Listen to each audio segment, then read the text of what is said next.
Good morning from Right Side Broadcasting Network, live on this Monday, October 20th, 2025. I'm Robert McNeely. President Trump to host a bilateral meeting today at the White House, the Prime Minister of Australia, roughly at that 11 o'clock hour. So stick with us over the course of this half hour here. As the sun is shining in the federal city, the sun is shining right here at HQ in the loveliest village on the plains, Auburn, Alabama. In case you missed it, Vice President J.D. Vance at Camp Pendleton over the weekend on Saturday, enjoying some time with the Marines to give them an early birthday celebration, 250 years in the making. The only Marine veteran to serve as vice president. A fun fact for the 50th vice president. And the president of the United States in the free sunshine state of Florida. A quick trip to Palm Beach International en route to Mar-a-Lago. And we will have a gaggle somewhat momentarily for you for some of the comments that the president mentioned over the weekend and some of the things happening on his docket. Not only the use of tariffs internationally, but the solving of 8 wars in 8 months, most recently last week, with the peace agreement between Israel and Gaza to find peace in the Middle East once and for all, something truly 3,000 years in the making. In addition to that, the president dealing with the Venezuelan threat and many echoes of choruses going on about which side you might be on regarding that, but we do know that drug trafficking coming from the Maduro regime. And is it truly a legally elected government there? No, they have a dictatorship, and our military is there. The president confirming that off the coast of the country, but also, yes, the CIA is in the country. Would not go into depth about the details regarding what might be a covert mission. We know that in the past, the Bay of Pigs to other engagements in Central and South America to deter the Soviet threat.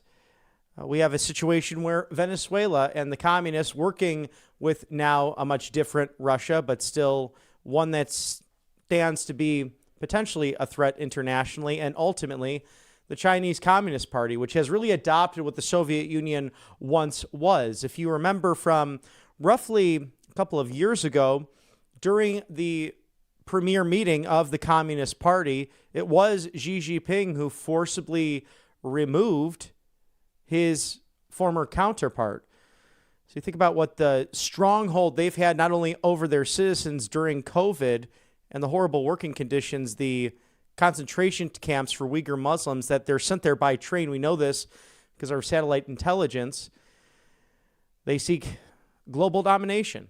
And President Trump and this administration dealing with that, refusing a deal that Maduro wanted to give in exchange for gold and minerals and trade. The president and the Secretary of State said, no, we're not going to do it that way. And we've seen with declassified footage how these drug traffickers have been taken out by our military, our Coast Guard, and our Navy. Thanks be to God for that, for protecting the homeland. We do have that gaggle ready for you from over the weekend to catch the latest from President Trump.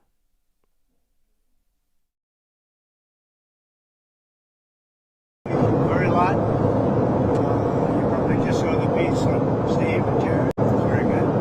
60 minutes. Any questions? You want to give me a little room here, Jim? Just following up on the 60 Minutes story, what's your reaction to Israel's strikes in Gaza today? Well, we're going to have to see what's happening. We want to make sure that it's going to be very peaceful with Hamas. As you know, they've been quite rambunctious. They've been doing some shooting, and we think maybe the leadership isn't involved in some rebels within. But either way, it's going to be handled properly. It's going to be handled toughly, but properly. Is the ceasefire still in place? Yeah, it is. Mr. President, on Colombia, Senator Graham... The country of Colombia. The country of Colombia. Senator Graham tweeted that you would be imposing tariffs on the country either today or tomorrow. Can you give any details as to how much those tariffs might be Well, I or what we can expect? I read the statement of Senator Graham, and it's correct. Yeah. I was with him today. We were working today, and I read his statement, and it's correct. Yeah. But how much the tariff rate? Do you have a rate in mind? I'll let you know tomorrow. Tomorrow it will be announced? Yeah. Are you? Jay Jones has repeatedly said that he went in Virginia that he... Who said what? Jay Jones in Virginia. Jay Jones, you mean the one that wanted to kill somebody's children Yes, and kill somebody? You mean the animal that wanted to kill somebody? Yeah, he who said he should not can't be wait to allowed see to you. be running for that office? Yeah, he said he can't wait to see you in court. I'm wondering if you have a response and if you're considering getting involved in that race. Well, what is he saying? He said in the debate on Thursday night that he can't wait to sue your administration and see you in court. No, he's a third-rate intellect. He's a guy who I've never seen anybody say what he said. That he wanted to kill his opponent's children. He wanted to kill his opponent. No, I can't imagine anybody voting for Jay Jones. Look, you would think he's totally discredited. I would think he wouldn't even be allowed to do that. Anybody would be put in prison for what he said. So he can join the long list of attorney generals that have been suing and losing. But the people of this country want law, they want order, they want safety. They don't want to be mugged or raped or shot. And that's what we provide. We have tremendous numbers also. You see the crime numbers are coming way down, way down. Then you take a look at a place like Washington, D.C., which is now one of the safest cities in the country. It's one of the worst cities, most dangerous cities. We moved out 1,700 career criminals and people that came here through Biden and his open border policy. And Washington, D.C. is now one of the safest cities, and Memphis is doing fantastically also. We went in there a week ago, and there's a bumpy flight. I'm going to say that, otherwise they'll say, what's wrong with the president? There's a bumpy flight. But Memphis is doing really well. I think that Chicago will do very well. We're going to go into San Francisco at some point in the not-too-distant future, make that a great city again. It can only be a great city if it doesn't have crime. If it has crime, it can't be a great city. A question on Colombia. Are you concerned that if aid is cut to Colombia, that would undermine Colombia's fight against drugs? A lot of U.S. aid. They don't have a fight against drugs. They make drugs. They refine drugs. They make cocaine. They have cocaine factories. They have no fight against drugs. And I'm stopping all payments to Colombia because they don't have anything to do with their fight against drugs. And in fact, even when they had better presidents than they have right now, that's how they're making a lot of money. Drugs. I used to complain about it when they had a very nice president, but he wasn't good. It was all talk. They are a drug manufacturing machine, Colombia, and we're not going to be part of it. So we're going to drop all money that we're giving to them. It has nothing to do with them stopping drug production. And you look at the fields are loaded up with drugs, and they refine the drugs, and they make tremendous amounts of cocaine, and they send it all over the world, and they destroy families. No, Colombia is out of control, and now they have the worst president they've ever had. He's a lunatic who's got a lot of problems, mental problems. One more question on Colombia.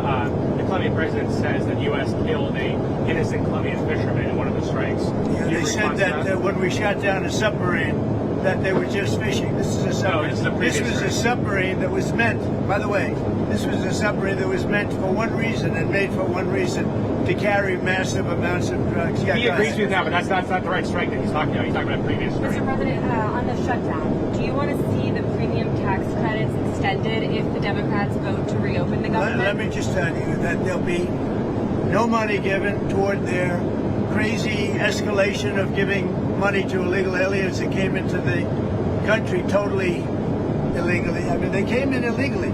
They want to spend $1.5 trillion with a T, trillion dollars, giving it to people that came into the country illegally. They shouldn't have come in. In fact, one of the reasons they came in was to get this money. And California is a big culprit. I mean, California, they're out of control. And we're not going to pay California all of that money that they're giving away illegally. That's another thing. Between California and Colombia, there's not that much difference. We're not going to be making those payments. Just a follow-up to that, sorry. A July survey Who by are you with, Liz? the Washington Post. A July survey by your pollster, Tony Fabrizio, found that 72% of voters across political parties like the ACA tax credits. So are you worried that you might get blamed if you don't help get those through? Well, we want to have great health care, so we'll do whatever we can do to have great health care. But the Democrats want to destroy all health care because they want to give $1.5 trillion of this money, and they want additional money to go to people that came into our country illegally. Many of them are from prisons and mental institutions, and we're not going to destroy our health care for the Democrats. Mr. President, there were reports, and you even mentioned that you had a recent phone call with Prime Minister Modi and that Modi had said his country would stop purchases of Russian oil. Yeah, he's going to stop purchasing. But India said that they were not aware. Well, then they're So, going to just keep paying a lot of tariffs. Did you have the If they phone said call, that, but or- I don't believe they said that. No, I spoke with Prime Minister Modi of India, and he said he's not going to be doing the Russian oil thing. So that's it. But why would India say that they're not going to do? I don't know, but if they want to say that, then they'll just continue to pay massive tariffs, and they don't want to do that. Following up on Friday, you said you had a cordial meeting with President Zelensky. During that meeting, did you tell him he needed to cede all of the Donbass region to Russia? No, we never discussed it. We think that what they should do is just stop at the lines where they are, the battle lines. You have a battle line right now. And the rest is very tough to negotiate. If you're going to say, you take this, we take that, there's so many different permutations. So what I say is they should stop right now at the battle lines. Go home, stop killing people, and be done. What do you think should happen with the Donbass region? Let it be cut the way it is. It's cut up right now. I think 78% of the land is already taken by Russia. You leave it the way it is right now. They can negotiate something later on down the line. But I said cut and stop at the battle line. Go home. Stop fighting. Stop killing people. What do you think of Mandami's photo with the 93 World Trade Center bombing? Yeah, no, it's a shame. Look, the Mandami thing is it's a disaster waiting to happen. We can't have a communist in charge of a great, supposedly free enterprise, kind of a representative city. So I think it's, if you have a communist mayor, I think it's going to be very tough for him and for the city. Do you think he should have posted something like this so close to the election? Oh, I think it's a shame that that particular man is endorsing him and very friendly with him. You can see there's a relationship. Mr. President, He blew up the World Trade Center, right? and Mr. President, Didn't the man you're talking about blow up the World Trade Center? And he's friends with Mandami? Mr. President, sticking with New York City, you've talked about the Hudson River Tunnel, the infrastructure project. So you said that the funding has been terminated, but folks in New York have said that it's not terminated. So where does that stand? Well, as of now, it's terminated, and that's up to me. And as of now, it's terminated, and it's terminated because the Democrats are so foolish what they've done to the country. I mean, we have the hottest country in the world. There's no country even close, and they just want to do this. There's nothing for them to do. All they have to do is just say, let everything continue. And I will say a lot of Democrats want this to get over. So the administration right now is not sending funding? Right now, there is no funding because it's up to me. What is your response to the protests? Who are you with? I'm with the AP. With AP? What's your response to the protests over the weekend, the No Kings protests on Saturday? I think it's a joke. I looked at the people. They're not representative of this country. And I looked at all the brand new signs paid for, I guess it was paid for by Soros and other radical left lunatics. It looks like it was. We're checking it out. The demonstrations were very small, very ineffective, and the people were whacked out. When you look at those people, those are not representative of the people of our country. Mr. President, besides San Francisco... And by the way, I'm not a king. I'm not a king. I work my ass off to make our country great. That's all it is. I'm not a king at all. Besides San Francisco, are there other cities you're actively looking at for the National Guard right now? Yeah. What about it? I'm just wondering if you care to comment on that. Well, we've used the National Guard to be very successful in Memphis. You can see the numbers there falling like rocks. Washington, D.C., Chicago is getting better, even though we're going through a lot. And, we're trying to do it in a very nice way. I'm allowed, as you know, as president, like 50% of the presidents have used the Insurrection Act. You can use that. And everybody agrees you're allowed to use that, and there's no more court cases, there's no more anything. We're trying to do it in a nicer manner, but we can always use the Insurrection Act if we want. I mean, you take a look in the past, one in particular president used it 28 times during the course of a presidency. So we're allowed to do that. We thought we could do it in a very nice way. All we want to do is have safe cities. We're not looking for anything that would be spectacular other than crime-free becomes spectacular. We want to have great crime-free cities.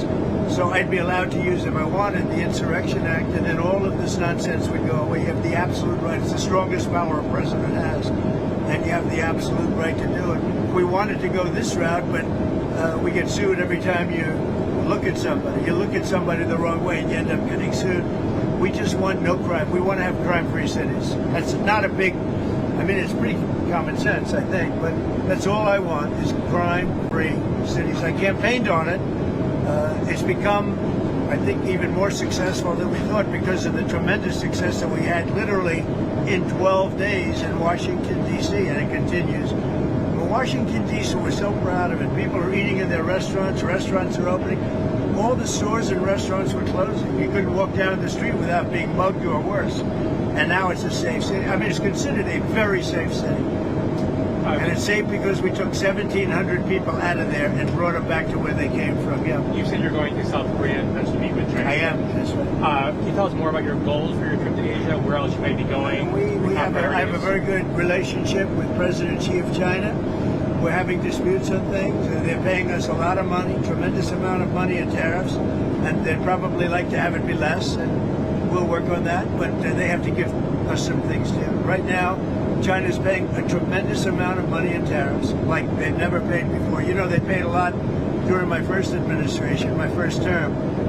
Now they're paying an unbelievable amount of money to the United States. They probably can't pay that much. And I'm okay with that. We can lower that, but they have to do things for us too. It's no longer a one-way street. What would you lower it to, do you think? Depends. I mean, we'll have to see what they want.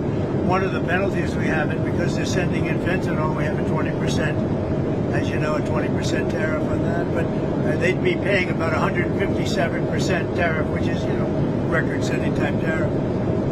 I don't want them to do that. I want to help China. I'm not going to hurt China. But they have to give us things too. Sticking with China, Mr. President, on soybeans, are you confident that you'll be able to I want them get to a buy deal? soybeans. One of the things I want is China's going to buy soybeans. I want China to stop with the fentanyl.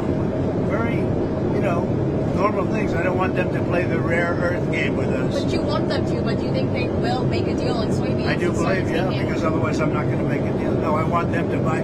Our farmers have been boycotted by China as a negotiating point. I don't want that. Our farmers are great, and in particular our soybean farmers, and I want them to start buying soybeans at least in the amount that they were buying before. And I believe they'll be able to do that. But sticking with soybeans and Argentina, you're looking to do that deal with Argentina, let me also.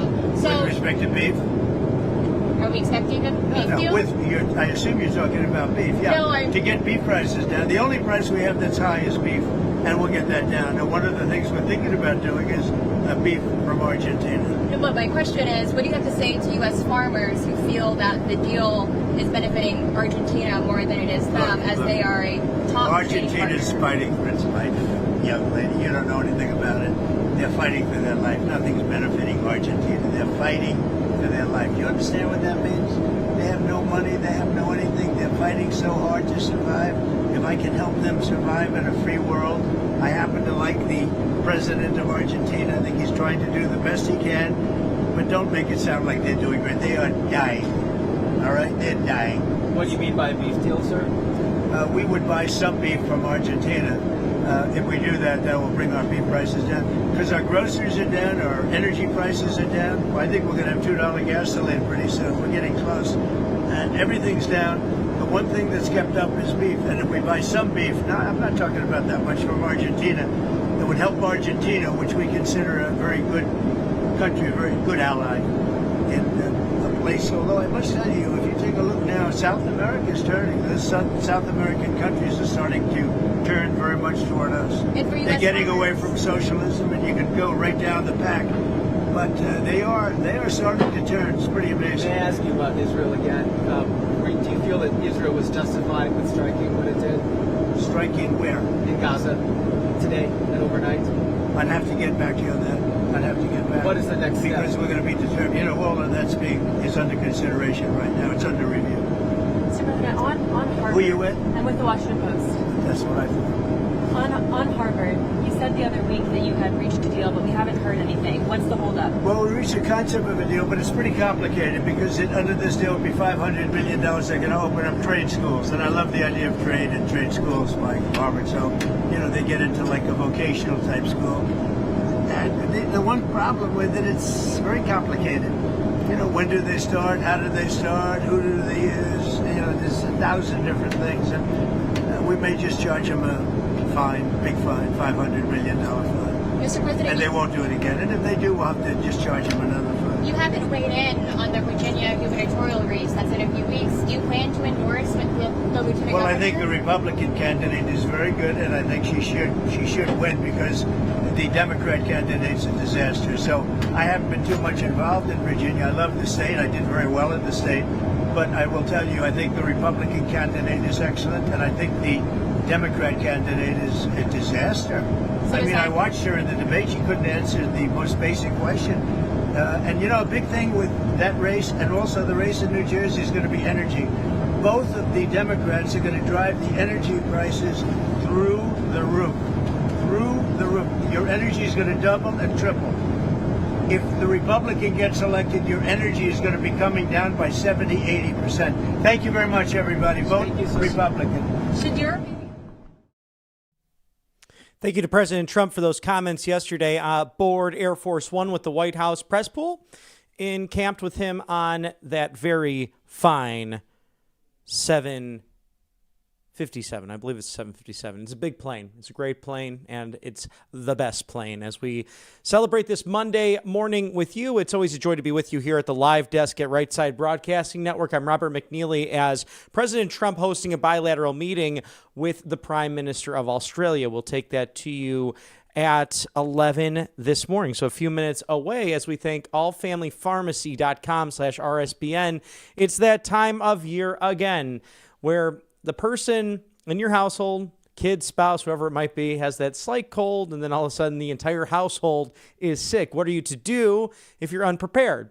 Well, get Tamiflu, ivermectin, antibiotics, antivirals, NAD+, methylene blue, and much, much more with allfamilypharmacy.com/RSBN. You may have heard of the most favored nation status or right to try President Trump and his team of experienced people in health and human services, from Secretary Kennedy to Dr. Marty McCary and Dr. Mehmet Oz, the great work that they're doing in conjunction with the FDA and other interagency cooperations to bring down prescription costs, also to manufacture pharmaceuticals here in America. But here's the problem.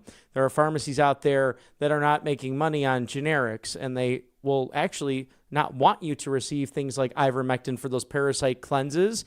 And this online pharmacy of doctors, nurses, and pharmacists, patriots who care about you and care about the future health of this country, are making allfamilypharmacy.com/RSBN truly your go-to. So scan that QR code now, RSBN10. That's RSBN10 for 10% off. Tamiflu, ivermectin, antibiotics, and more. You can travel with all of these 200 essential medications and emergency medical kits, in addition to having them ready to go at home for you in the fall flu season. Also, thank you to Monetary Gold for wealth, security, preservation. Call today. Do not delay. Ask how you can eliminate your IRA fee permanently and for life at rsbnforthegold.com. That is 888-617-7994. Robert Kiyosaki warning us about 2 bank failures this year alone, nearly 500 over the tenure of the Obama administration, and 16 under the first and now second terms of President Trump. So regardless of who's in charge, gold and silver, a great way of diversification and for creating that generational wealth or purchasing that first or second property. So call immediately to discover how you can eliminate those pesky IRA fees permanently in this bull market for silver, especially.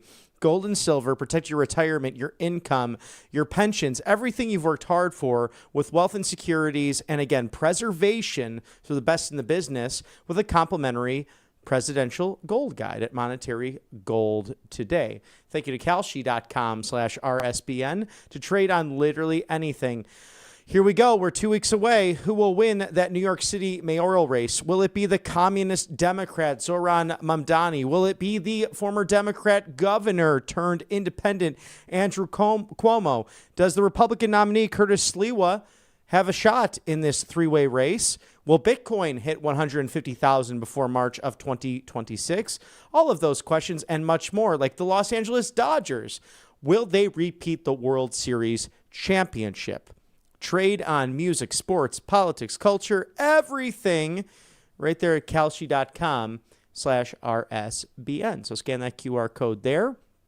and you can find out how much fun it is to perhaps make a little bit side dough on those questions that are out there facing the American experiment today in 2025. And can you believe that 2026 is right around the corner? 1 year ago today, we were, I think, in Detroit, Michigan. I mean, it was nonstop on the campaign trail, as a year ago, we were looking at 2 weeks ahead of potentially making America great again, and that's what you did 1 year ago, putting back constitutional Republican governance, not only the name of the party, but seriously law and order back into this country, as President Trump mentioning on that press gaggle via Air Force One en route from PBI to Joint Base Andrews, that he wants cities to be safe in America. It's a reasonable thing. He was elected on a mandate to secure the borders, to revive the American economy, and ultimately keep America's cities safe. And they're doing just that. I think we might have to dedicate the whole voice of reason. We'll see what happens on Thursday. But my goodness, these people that are allegedly calling this man an authoritarian, they could not be any further from the truth, given the fact that how many presidents have used the Insurrection Act? How many presidents have used the military? I could cite countless examples as we go into what truly is a golden era for this country. President Trump will host a bilateral meeting with the Australian Prime Minister in moments. Let's take a quick commercial break for those sponsors. Stick with us here at Right Side Broadcasting Network. Welcome to Right Side Broadcasting Network, your trusted conservative news outlet. At RSBN, we deliver the truth when the mainstream media falls short. Since 2015, we've proudly broadcasted every single one of President Trump's iconic MAGA rallies, bringing you the excitement and energy live before anyone else. By watching RSBN, you get an unfiltered front row view of the action on the ground. We interview the crowds to give a voice to millions of Americans just like you. We show you President Trump's speeches in their entirety, free from interruptions and censorship. We cover the stories that matter to you with the integrity and passion you deserve. Thank you for choosing RSBN as your home for America First News. Together, we stand strong, united, and informed. So join us and be part of the right side of history. Tired of being told no by your doctor, your pharmacy, or worse, your insurance company? You're not alone. Millions of Americans are waking up to a broken healthcare system. That's why more and more people are turning to All Family Pharmacy. We believe in medical freedom. We deliver the prescription and the medication, all from licensed U.S. doctors and pharmacists, from ivermectin and trusted antibiotics to maintenance medications, even NAD+, the revolutionary anti-aging supplement. Use code RSBN10 at checkout for 10% off your first order. Every once in a while, something big happens, something that changes everything. And now, in a defining moment for crypto, Trump Media Group and Crypto.com are joining forces to acquire up to $6.4 billion of CRO, launching America's first ever CRO treasury, empowering the Kronos blockchain. This is more than a partnership. It's the future of finance built in America. For more, visit Crypto.com, where millions trade CRO every day. Hey y'all, it's Silk from the Diamond and Silk Chit Chat live show. Look, don't forget to check me out right here on RSBN Network. Be sure to watch the show on Right Side Broadcasting Network, and I want you to support Right Side Broadcasting Network. Yes, it's imperative that you do so, okay? I look to see y'all soon. Bye-bye. Welcome back to Right Side Broadcasting Network. President Trump hosting Prime Minister Albanese of Australia. We look forward to that meeting coming up at the top of the hour here. He's also a member of the Labour Party. It's a major center-left political party in Australia, down under. A friend of ours for a long time, but we saw with the Western world what happened under COVID. We thought once initially that the English-speaking world would not see the tyranny and the lockdowns that took place just a few short years ago. And as bad as the blue state Democrat governors were, people like Governor J.B. Pritzker, who was at the No Kings rally, some fun footage of that over the weekend. What an absolute joke of a leader he is. With their lockdowns and their different stages throughout their various states, it was even worse north of the border in Canada under the communist governor Trudeau, and even in Australia, what they were doing to people with the lockdowns and jailing people, going to gyms, going to churches. And now we see what's happened in the United Kingdom with really no remnants of free speech. And if you remember a couple of weeks ago, although President Trump and UK Prime Minister Starmer have quite a solid working relationship with the trade deals and really seeing eye to eye on that, and even on global issues like Middle East peace. We've seen even the BBC, among other British media outlets, being forthright with the Right Honorable Prime Minister that is there really free speech here in this country? Now, the Prime Minister will claim that he does endorse free speech, but we know his far left of center views really do not honor the Magna Carta from the 13th century and the very foundations of British common law. And so every day that we wake up with Old Glory flying gloriously on the north and south lawns of the White House, the People's House, your house, at 1600 Pennsylvania Avenue in the federal city, let us be grateful to God for our Bill of Rights and that very First Amendment, that freedom of speech that is so precious. Without it, all other amendments crumble. And that was the brilliance of our founding fathers, of those who stood up, those 56 men initially to sign that Declaration of Independence, to say that rights do not come from government, but ultimately from God. And that's why it's good to carry a pocket constitution and those founding documents right there on your person, because every once in a while you have to remind far left parties of that. But we look forward to President Trump hosting the Australian Prime Minister, Mr. Anthony Albanese, momentarily from now, as we thank angelpaste.com, the miracle that is angelpaste.com out of Spring, Texas, the Lone Star State. It's right off the Gulf of America. They are Christian owned. They hire veterans, and they love America. So why not go with the group that you've seen me use it right here on the network? That vitamin B cream I still use. And especially this time of year, as gorgeous as it is outside, right down here in East Alabama, the cool, dry air, perfect for golf and football season. It's the best time of year. It really is.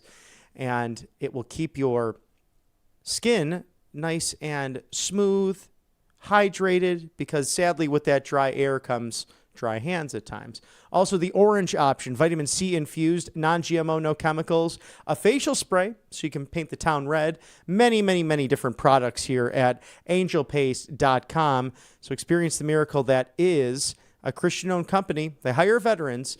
And once again, gosh, they live in one of the best places in America, Spring, Texas, right off the Gulf of America.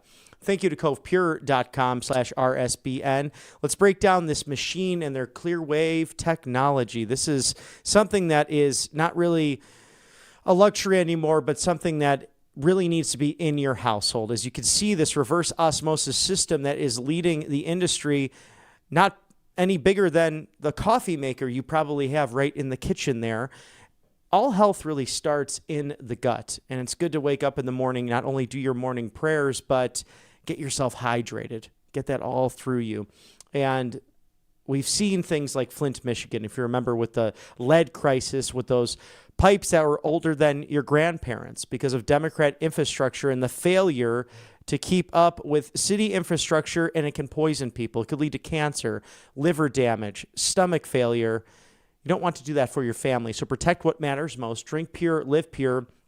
JAMA Pediatrics recently doing a study from scientists and doctors that children, students drinking from the tap on a regular basis can lose more than 2 points of their IQ.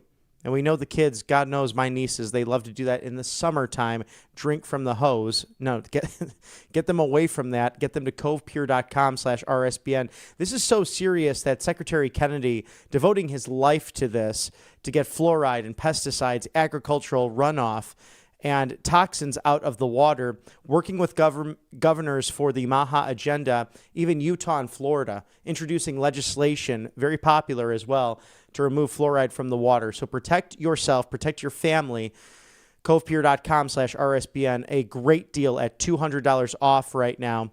Scan that QR code right there. And Perplexity, with the newest sponsor here at Right Side Broadcasting Network, unlock the 1 month free of Rumble Premium.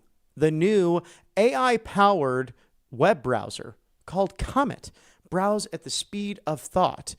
Let me tell you about this great new web browser, which you can find at pplx.ai/RSBN. So how many of you, my dear friends and viewers right here at the network, waste countless minutes, hours just researching, scheduling, trying to get things done, all meanwhile, you got to go pick up the kids, you got to do the laundry, you got to make those deadlines, whatever it might be.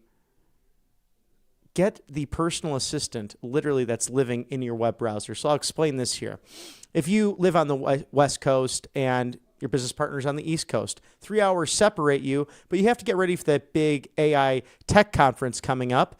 You want to meet in the middle, somewhere in Austin, Texas, have some Tex-Mex, and find the best that's out there. Well, Comet can do all of that for you. Not only research the topic, find the date, book it, schedule it, send it to your business partner, let the company know, and then there's all peace of mind, and you are rest assured that your personal assistant, Mr. Comet, will have that all ready and fixed for you. Perplexity provides this great service with their new AI-powered browser. And again, unlock 1 month free of Rumble Premium. You can't go wrong with Rumble, one of the finest organizations out there fighting for free speech in the stratosphere. Comet, the newest tool from Perplexity, browse at the speed of thought with Comet at pplx.ai/RSBN. Thank you for sponsoring us here on the right side of history, as President Trump will host Australian Prime Minister Anthony Albanese momentarily, and the Australians, so much history between our two nations, and the fight we took to the enemy back in World War II, something that usually is commented on when the Prime Minister and the President get together, regardless of party, regardless of background, over the course of these many decades of partnerships. And the Australian people, very good and fine people. I've not been myself, but I've been fortunate enough in my travels to run into countless Australians. They like to travel. They're good people, and they're very curious about other cultures. They're very studied in that, and they are someone who enjoys to take it all in, and they've really influenced Western civilization. There's no question about that, as we look forward to that meeting at the White House, which makes the count now, some repeating, but at least 30 visits from foreign heads of state, if not more, over the course of this tenure into the second term. And President Trump now, if I'm doing my math correctly, we are hitting 9 months of President Trump in office to the day, January 20th to October 20th. How the year has flown by. It's kind of unbelievable considering how quickly the election year went by just last year, but we were on eggshells, pins and needles as we waited for what would be the result of the greatest political comeback in modern American history. It almost reminds me of the Chicago Tribune printing those papers of Dewey beats Truman, and the 33rd president of the United States with a big smile on his face from Independence, Missouri, those humble roots, holding up the Chicago Tribune, rather laughing at what the fake news produced way back when it was only print and radio and some television was emerging. But now we have a new media, one that's unafraid to get you the information at hand, one that brings you to all of the speeches, all of the press conferences, and everything happening inside and outside of the Beltway. If you were gracious enough to join us on Saturday, we enjoyed the vice president as well at Camp Pendleton in California, celebrating 250 years, yes, the birthday upcoming of the United States Marine Corps on November 10th. That's the day before Veterans Day, so mark your calendar, celebrate and thank a Marine in your life. The Devil Dogs, the Leathernecks, really the toughest of the tough who go in there by land, air, and sea, as on that gorgeous Golden Coast of California, Vice President Vance, watching his Marine brothers and sisters put on a display of military might that would put shock and awe and fear into anyone who would seek to harm the United States and its interests. And again, the Vice President of the United States, the first Marine veteran to serve in that role. Also, some other news. Ex-GOP Representative George Santos is grateful to President Trump for the commutation. He was sentenced to a 17-year prison sentence, and someone who was rather an oddball and became very unpopular. President Trump is, I believe, very sensitive to the lawfare we've seen targeting Republican and Democrat lawmakers in Congress, to those executive chiefs of state. We saw what happened to former Governor Rod Blagojevich for political speech, someone who has now called himself a Trumpocrat, really an independent, now leaning right, really your traditional Chicago Democrat, and being someone who watched that all come up as I was growing up in the area. The first Democrat actually to hold the governor's office in roughly 40 years in the state of Illinois, when he was elected back in 2002, along with the ticket of Pat Quinn, who ended up succeeding him. Now those two gentlemen, they were really Reagan Democrats in so many ways. That's basically a extinct political ideology at this point of blue-collar social conservatives. Those blue dog coalitions, I believe the caucus still exists, but under 10 members at this point in the House, because sadly, if a Democrat party that's been hijacked by the far left, it's very clear with this government shutdown as we reach now day 20 of the government shutdown, almost 3 weeks of this, thanks to the Palestinian senator from New York City. So we'll watch all of that as we expect President Trump to host the Australian Prime Minister moments from now at 11:11 Eastern. It's 8:11 on the West Coast. Good morning, America. Welcome to RSBN's Live Desk on this Monday, October 20th, as we thank allfamilypharmacy.com/RSBN. It is that time of year again with cold and flu and countless other seasonal trends happening, even a very low level of the COVID virus. Prepare yourself for cold and flu season. You could do that by scanning the QR code there. Here's the problem. Pharmacies don't want to make money off of generics because really they don't accumulate enough in the process. Plus, they might be influenced by other insurance agencies, and they might not sell things like ivermectin and have it ready for you. So if it's no insurance, it's no problem. No red tape, no bureaucracy. An online pharmacy that believes in the right to try, that believes in the favored nation status of the United States, that wants to make America healthy again. Here's the other problem with that. So someone comes home, they're sick, whether it's your child, to your spouse, and then the whole house is sick. And if you're not prepared with the medicine cabinet stocked, long lines at urgent care to the pharmacies, also going to see your general practitioner if you do have one. So why not stock up now with Tamiflu, ivermectin, antibiotics, antivirals, NAD+, methylene blue, countless 200+ essential medications for you and your family, including emergency medical kits at allfamilypharmacy.com/RSBN. Prepare for that cold and flu season. It's upon us.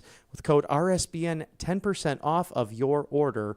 Scan that QR code there now. And Tax Network USA. Settle those back taxes today. Protect yourself from the IRS. Call today. Do not delay. It's 800-357-1415. Whether it was April 15th or even this October 15th and you missed both, perhaps you started a business, perhaps you're just backlogged with other troubles. Well, you don't want the IRS coming after you because they are getting very aggressive with their findings or searchings, potentially seizures. You just don't want that to happen. TNUSA.com/RSBN, TNUSA.com/RSBN. These are patriots. In many cases, they work for the IRS. They know a thing or two about this, and they're there to protect you. Tax Network USA, 800-357-1415. MyPillow.com/RSBN. The 6-piece towel set back in stock, normally going for $70. A big 70, now under $40. A very limited quantity. MyPillow.com/RSBN. Call today. Do not delay. 800-836-7566. Support Mike Lindell and Right Side Broadcasting Network at MyPillow.com/RSBN. Over 2,000 products online. And Mike Lindell, a personal friend of the network. He has defended freedom of speech. He has fought for election integrity. And my goodness gracious, he just might be the next governor of Minnesota. Hey, everything in his factory, his manufacturing outlet, right here in America in the great state of Minnesota. High quality stuff to get a good night's rest and have your morning start even better. Have you tried the coffee? It's fantastic. MyPillow.com/RSBN. Thank you for sponsoring us here on the right side of history as we wait President Trump to host the Australian Prime Minister, Mr. Anthony Albanese, right there at the White House. We do know that the government continues to be in a lockdown and it's costing billions of dollars a day. And those who need it most go without those checks. We've heard from town halls. We've heard from the people who work those government jobs having to report for duty to help protect the American people with little to no back pay. We hope that changes, as this was truly a clean CR. And trust me, there's plenty of times where both parties can be blamed for this, but this is really the fault of Democrats in the Senate who filibustered this. Well, sadly, with the help of Senator Rand Paul.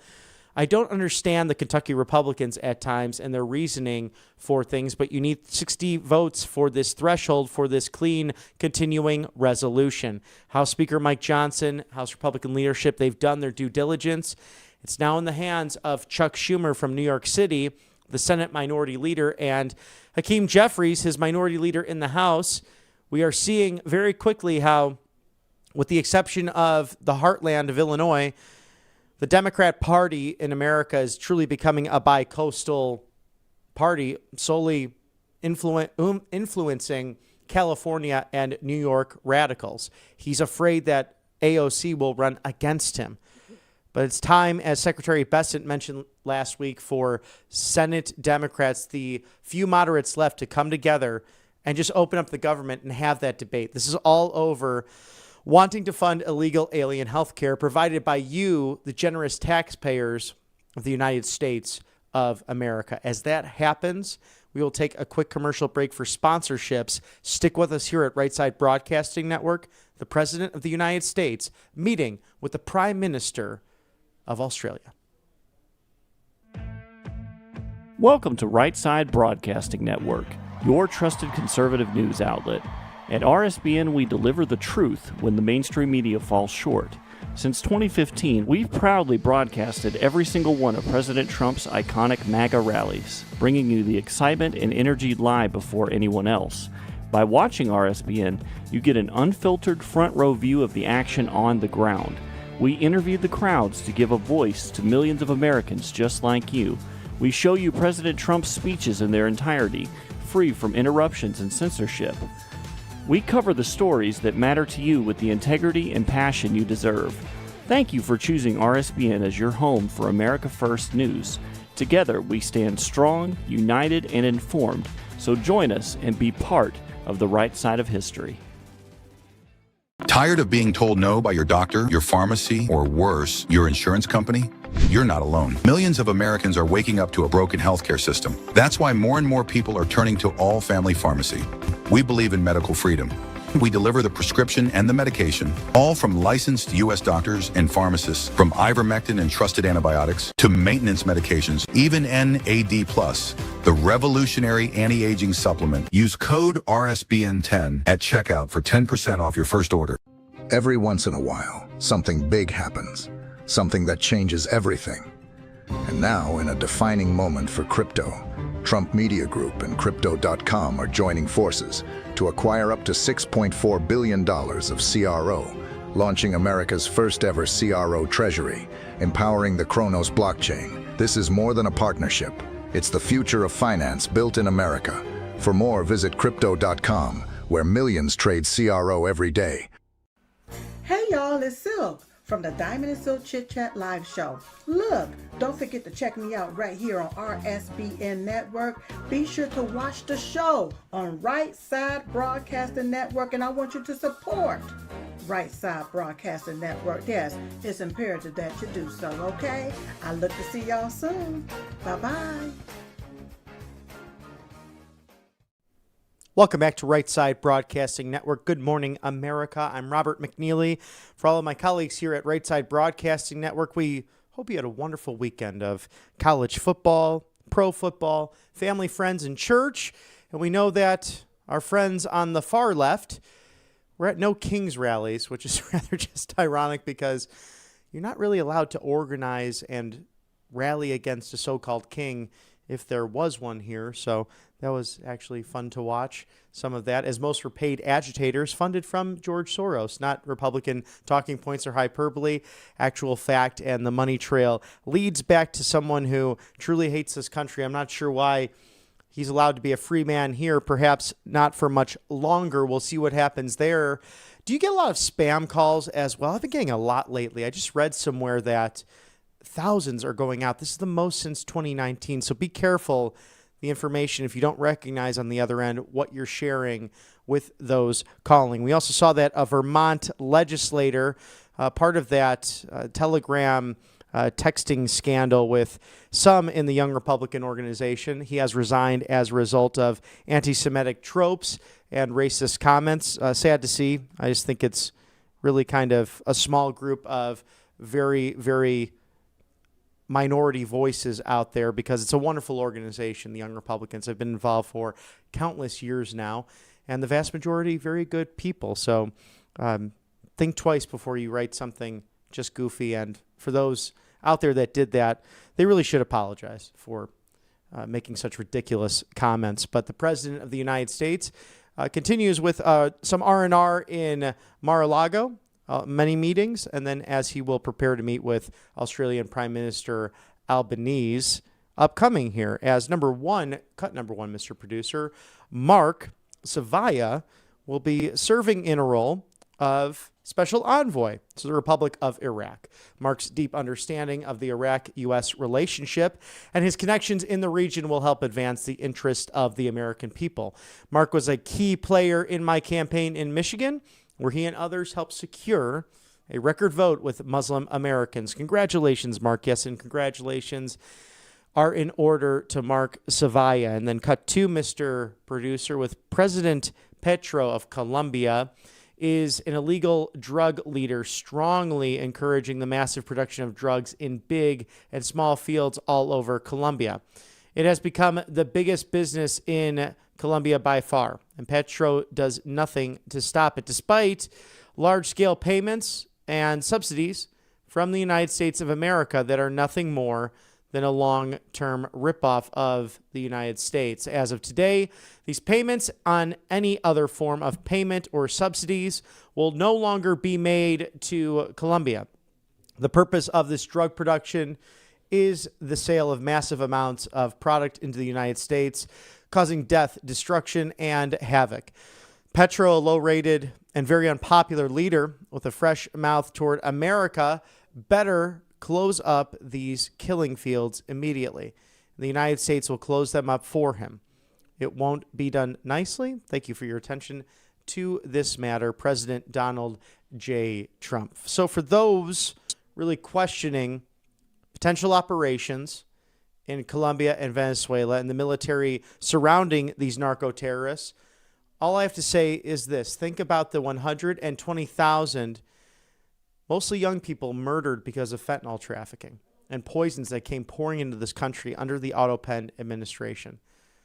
It's an all-out war and killing season on America's youth. And it's about time that China's influence over South America comes to an end. And this president is dealing with that, especially with his team at the Department of Homeland Security. Thank you to Monetary Gold. Wealth, security, preservation, all there for you in a complimentary presidential gold guide. Call today. Do not delay. It's 888-617-7994. Ask how to eliminate your IRA fees permanently for life, because some don't want to go the gold or silver route because of these fees. Well, here's your chance to get away from that. Also, to be in contact with the best in the business with, again, nothing, no sweat off your back here. It's a complimentary presidential gold guide. At the very least, you have that handsome gentleman right on the front of your options for generational wealth or simply buying that first or second property. You could do that with silver, which is experiencing a bull market right now. Gold and silver, two of the hot commodities that have really stood the test of 5,000 years of the whole of human history. RSBNforthegold.com. This is a very proud partnership of ours. Monetary Gold, one of the finest sponsors and truly the best gold company out there. Protect your income, your retirement, your pensions, everything you worked hard for. Wealth, security, preservation, Monetary Gold. Diversify with hot commodities at RSBNforthegold.com. It almost prepares you for the Olympics coming up in Italy, 2026, the Winter Olympics right around the corner. Speaking of that, Kalshi.com/RSBN, where you can trade on sports, but also the New York City mayoral election. Will the communist Democrat Zoran Mamdani defeat Democrat turned independent Andrew Cuomo, the former governor of New York City, which will be perhaps the second biggest political comeback, far behind President Trump, but nonetheless, quite a comeback if Mr. Cuomo is successful in this race. What about Curtis Sliwa running a very respectable Republican campaign, his back-to-back Republican nominations endorsed by America's mayor, Rudy Giuliani? Will Bitcoin hit 150, the 150K mark before March of next year and March Madness? Kalshi.com/RSBN. Trade on anything.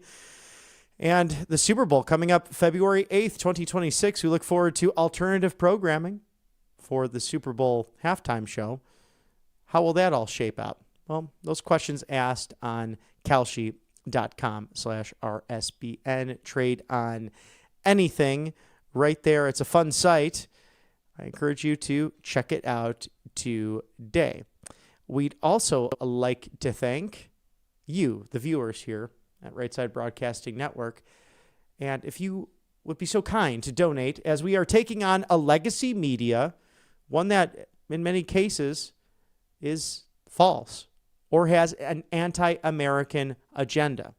We've seen it especially during the first term, but some people just have that TDS, and I don't know if there's a prescription for it other than the gym and church. But regardless, support us right here at Right Side Broadcasting Network, rsbnetwork.com/donate. You may also text RSBN to 801-801, which will prompt you to the donation page. And if you like the old school way of check and money order, 1550 Opelika Road, Suite 6, Box 344, the loveliest village on the plains. It's Auburn, Alabama. 36830, 1550 Opelika Road, Suite 6, Box 344, Auburn, Alabama 36830. Thank you for your support from the bottom of our hearts. It's been a joy to be with you for over a decade now, as the programming has shifted slightly into this live desk, but 2026 right around the corner, and I think we'll have some fun things in store and planned for you as you get geared up and ready for the holiday season. President Trump to host the Australian Prime Minister Anthony Albanese upcoming here as we get close to the bottom of the hour at 11:30 Eastern, 8:30 on the West Coast. Good morning, America. I'm Robert McNeely. It's always fantastic to be with you, especially on a Monday. We hope that you have your cup of coffee and you're ready for all of the action as President Trump hitting the links this weekend and sending Vice President J.D. Vance out to Camp Pendleton, California, to celebrate with his fellow Marines 250 years, a birthday celebration culminating with a big display. Actually, an accident happening as some of those weapons were deployed in that display. One of the bullets actually hitting the vice president's motorcade. Everything okay there, but it just shows you the might and the force of the amphibious Marines that can strike from land, air, or sea in a display for the Vice President and the Second Lady of the United States that was truly second to none. And we've been part of that this year, whether it be the Army's birthday on June 14th, happens to be Flag Day, and President Trump's birthday, enjoying that in the federal city on a muggy, swampy day, but it was well worth it to be out there with countless colleagues to enjoy the past, the present, and the future of America's Army. And then the Navy, celebrating that at Norfolk Naval Station, the largest naval station in the entire world. President Trump on hand with the First Lady and Secretary of War Pete Hegseth, the Secretary of the Navy, Also, Secretary Doug Collins, among others, including Ambassador Monica Crowley, who's done an extraordinary job as the chief of protocol. So you might see her on occasion. She was there for the peace deal last week in Israel and Egypt, handing out those different signature pieces for the respective leaders surrounding President Trump. And that's the fun thing about your liberal friend that might be watching too much MSDNC or the Clinton News Network. I've received that too, that, we're not respected in the world. Well, every leader around the world, from North Africa to the Middle East and Europe to Asia and really everywhere in between, wanted to have a picture with the 45th and 47th Commander-in-Chief in Egypt during those peace plan accords. So I'll leave that at the visuals, as we had a far-left movement over the weekend that Clay Travis of Outkick, a great guy, mentioned that we live in two Americas sometimes, do we not? These people who went to these so-called No Kings rallies, many paid agitators, seem very miserable about life, cussing people out, and many of them lonely and without children, whereas the other people enjoyed college football, church, time with family. And I think it's better to be the latter than those who went out there and cried wolf, because we really don't have a king. And President Trump also poking fun at it, saying, I'm so happy that people went out and protested, someone who was trying to overthrow our government, because I was not aware that a king was trying to take over. So all in fun and jest as we smile on this October 20th in the golden era of America, as we await President Trump to host the Australian Prime Minister. We'll once again take a quick commercial break for sponsorships right here on the right side of history. Do not change that dial. It's Right Side Broadcasting Network. It's the live desk. And it's a Monday morning, and we're glad you're with us. We'll see you back here in a moment. Welcome to Right Side Broadcasting Network, your trusted conservative news outlet. At RSBN, we deliver the truth when the mainstream media falls short. Since 2015, we've proudly broadcasted every single one of President Trump's iconic MAGA rallies, bringing you the excitement and energy live before anyone else. By watching RSBN, you get an unfiltered front row view of the action on the ground. We interview the crowds to give a voice to millions of Americans just like you. We show you President Trump's speeches in their entirety, free from interruptions and censorship. We cover the stories that matter to you with the integrity and passion you deserve. Thank you for choosing RSBN as your home for America First News. Together, we stand strong, united, and informed. So join us and be part of the right side of history. Hey y'all, it's Silk from the Diamond and Silk Chit Chat live show. Look, don't forget to check me out right here on RSBN Network. Be sure to watch the show on Right Side Broadcasting Network, and I want you to support Right Side Broadcasting Network. Yes, it's imperative that you do so, okay? I look to see y'all soon. Bye-bye.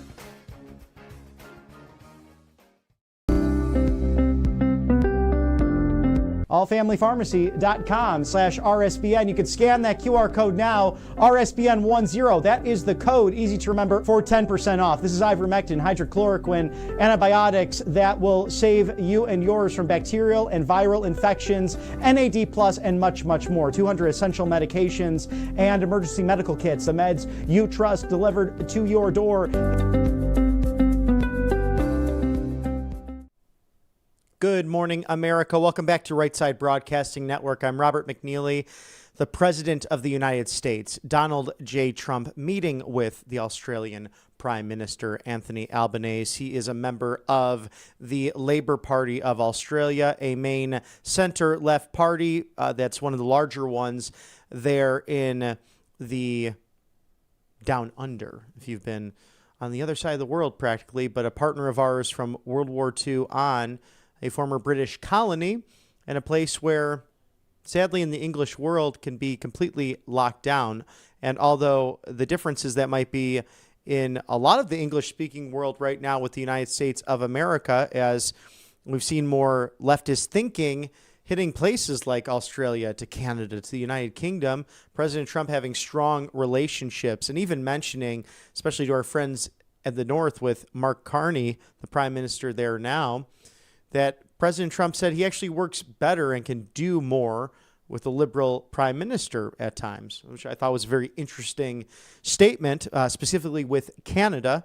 But we know with many of these former British colonies that things are a little bit different, slightly left of center. Their people, very conservative in many ways, very much like the American people. But we'll watch as this is a vital transportation hub and also trading partner of the United States, especially in the South Pacific.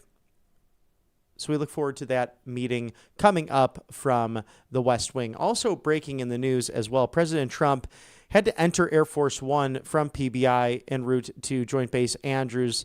This was in Florida, not through the traditional going up the stairs through that main door on Air Force One, but rather up through the hull, as apparently there was a deer stand or a hunting stand that was in the vicinity of Palm Beach International, a rather bizarre story.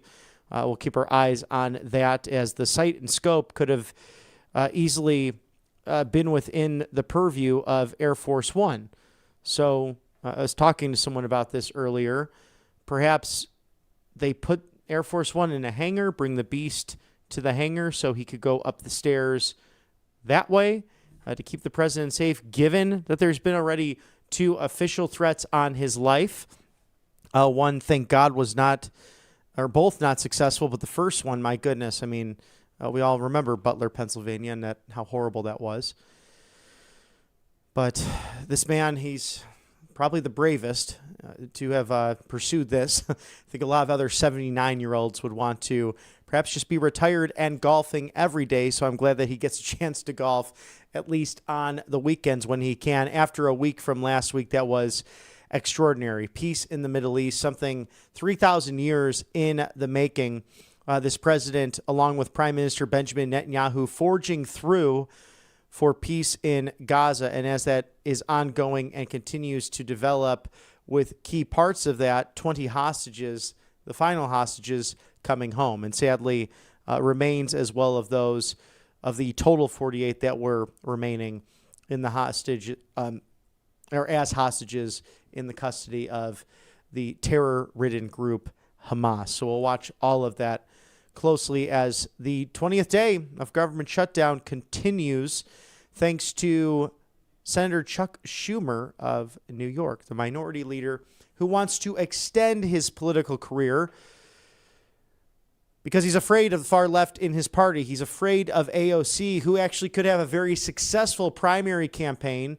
She's not necessarily presidential material by any means, but I would not be surprised if she won a New York Senate seat, especially a Democrat primary, as she's seen as a beloved darling of the crazy Bernie Sanders wing of the Democrat Party. And that's where crazy Bernie was truly successful, moving as an independent, moving Democrats as far to the left as possible over 3 election cycles. He got the job done. And someone to follow in his footsteps is someone like an Alexandria Ocasio-Cortez and her squad friends, as we thank angelpaste.com, the miracle that is the vitamin B infused cream, non-GMO, non-chemical. I use it on a regular basis. You've seen me use it here on the show. Also, the original vitamin C option that is an orange option. Such a great go-to this time of year, especially with cold and flu season, to help out through the skin, to have that all come organically and naturally. A facial spray as well, so you can paint the town red. It's angelpaste.com. They are Christian-owned. They hire veterans out of Spring, Texas, right off the Gulf of America. Angelpaste.com. Visit today for countless amazing products. I think you'll like them. For guys and gals, visit angelpaste.com. Thank you to covepure.com/RSBN. The go-to reverse osmosis system, the Clearwave technology, really on the forefront of protecting you from chemicals such as fluoride, agricultural runoff, pesticides, and lead. Yes, lead. Remember Flint, Michigan? These cities run by Democrats, terrible infrastructure, And we've found it really sadly throughout America with pipes that need to be replaced. This could lead to bladder cancer, to stomach issues, liver failure, stuff you don't want. So drink pure, live pure. All health starts in the gut. CovePure.com/RSBN. Did you know that JAMA Pediatrics doing a study with their scientists and doctors that if children, students drinking out of the tap water on a regular basis can lose up to 2 IQ points or more if they do so. Also, Secretary Kennedy devoting his life, his mission to clean air and water, and many governors joining in this, including legislators from Utah and Florida as well, to get fluoride and poisons out of the water. So protect what matters most. Get ahead of all of this with drinking pure, living pure. It's delicious H2O, protecting what matters at CovePure.com/RSBN. $200 off right now. Thank you also to All Family Pharmacy, the work that they do to make America healthy again, in addition to something like Cove Pure, second to none, because it's about the right to try. It's about generics that cost less. It's about having access to ivermectin, NAD+, and methylene blue. And I don't mean to whisper, but you don't want the insurance companies hearing about it. But regardless, if you don't have insurance, not an issue. No red tape, no bureaucracy. You're all set and ready to go to prepare yourself for cold and flu season, because we know how it goes.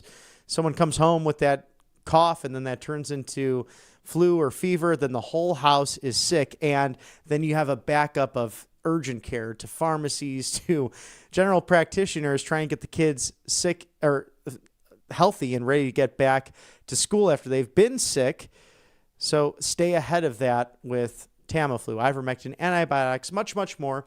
200 essential medications, all there for you in the speed of light at allfamilypharmacy.com/RSBN. Scan that QR code now.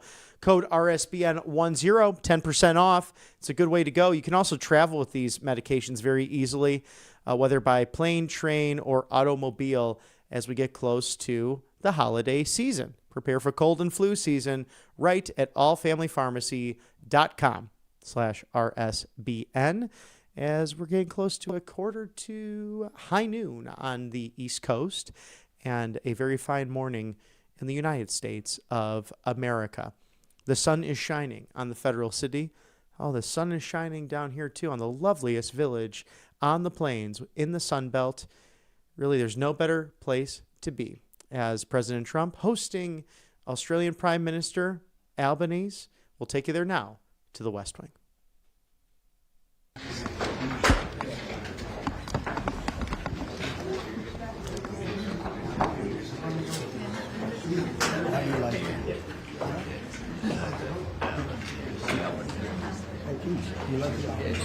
I don't mind really. Yeah, in America or in yeah, the Italians like that. Good, I like that. Whoa, that's a big crowd today. We must have the Prime Minister of Australia here. There's a few Australians there. Just give us a minute. You see what I mean? You'd be sitting right there. But they're a friendly lot. They're all That's a covering. big boy. That must be a very important country we're dealing with, huh? Did you want to move your camera over here? Or are we going to have... Who are you shooting for? Where's the pool? It's all right, leave it. Thank you.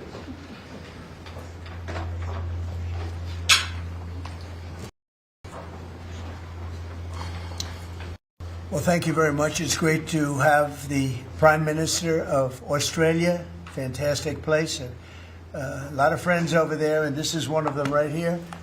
The Prime Minister is, as you know, Anthony Albanese, and he's highly respected, done very well in his election, and I hear you're very popular today, right? I mean, it varies from day to day, but with all of us. But he's done a fantastic job as the Prime Minister. We're here to talk about trade, submarines, lots of other military equipment. They're big orderers of our great military equipment. We have the best equipment anywhere in the world by far.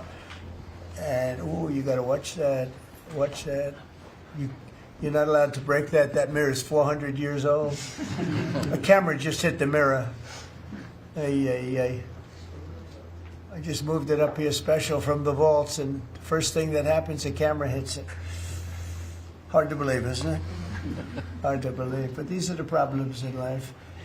So we're going to be here to talk about lots of different things, and we might take a few questions before, but we are discussing critical minerals and rare earths, and we're going to be signing an agreement that's been negotiated over a period of 4 or 5 months. And it was sort of good timing that we got it done just in time for the visit. And we worked together very much on rare earths, critical minerals, and lots of other things. And we've had a very good relationship. We've been working on that for quite a while. In about a year from now, we'll have so much critical mineral and rare earths that you won't know what to do with them. They'll be worth about $2. But in the meantime, we're working with Australia and other countries. They're working with us too. But other countries also on that. But we're really working on anything military protection, military ships, vehicles, guns, ammunition, everything, the whole thing. We've been long-time allies, and I would say there's never been anybody better. We fought wars together. We never had any doubts, and it's a great honor to have you as my friend. It's a great honor to have you in the United States of America. Please, would you like to say something? Well, thank you so much, Mr. President, for the invitation here to the White House and for showing us around the improved Oval Office, and for what you're doing around here as well, and for the great honour as well of my delegation staying just across the road. We could have walked, but they didn't let us. We drove all of 20 metres there from Blair House, but it's a great honour to be able to stay there. We are great friends and we're great allies, and this is a relationship that's been forged in the battlefields of the world. We have stood side by side for freedom and democracy, and congratulations, I must say, Mr. President, on the work that you've done with the Middle East. It's an extraordinary achievement. And on defence, we've already had a discussion about taking it to the next level. Our defence and security partnership with AUKUS is so important for us, and I thank you for the support that the administration are giving as well. You've had the Chief of the Navy here as well, which will play obviously a very critical role with the subs and increasing the security for the region and the world. And our economic relationship is so important. The US has a trade surplus with Australia, as you know, and we can continue to take what is every opportunity to improve the relationship even further and make it even stronger. And today's agreement on critical minerals and rare earths is just taking it to the next level, seizing those opportunities which are before us to take our relationship to that next level. And it's been fantastic, the contact that we've had together, the friendship that we've developed. And Australians love America, and I think Americans kind of like Australia too. Sure, we do. And as we go forward, I think that today will be seen as a really significant day in our relationship. So thank you very much, Mr. President. Well, thank you very much, Anthony. It's an honor to sign this, and we'll do it now. And then we'll take some questions. Some good ones, I think.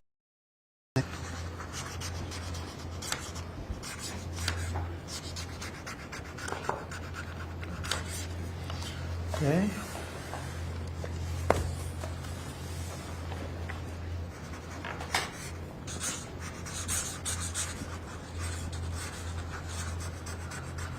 Well, this is a $8.5 billion pipeline that we have ready to go. That's right. It's all ready to go. Just getting started. And we're doing a real job on rare earth and many other things. Perhaps I could ask John to say a few words, and then we'll exchange papers. But just how are we doing on your naval purchases and all of the submarines that we're working on with Australia. How's that going? Thank you, Mr. President. Obviously, Australia is a very important ally of ours in the Indo-Pacific and in every battle. They've fought with us since World War I and have always been side by side. The facility that they're building, Surf West, is critical and very important to our ability to project power in the Indo-Pacific and work with our allies. So we're working very closely. I think what we're really trying to do is take the original AUKUS framework and improve it for all three parties and make it better and clarify some of the ambiguity that was in the prior agreement. So it should be a win-win for everybody, sir. And the submarines that we're building for Australia are starting to really move along, right? The process is getting very exciting, isn't it? We're getting better. That's good. Very good. It's going to be great. Thank you very much. Maybe we'll hold this up. Okay. Here we go.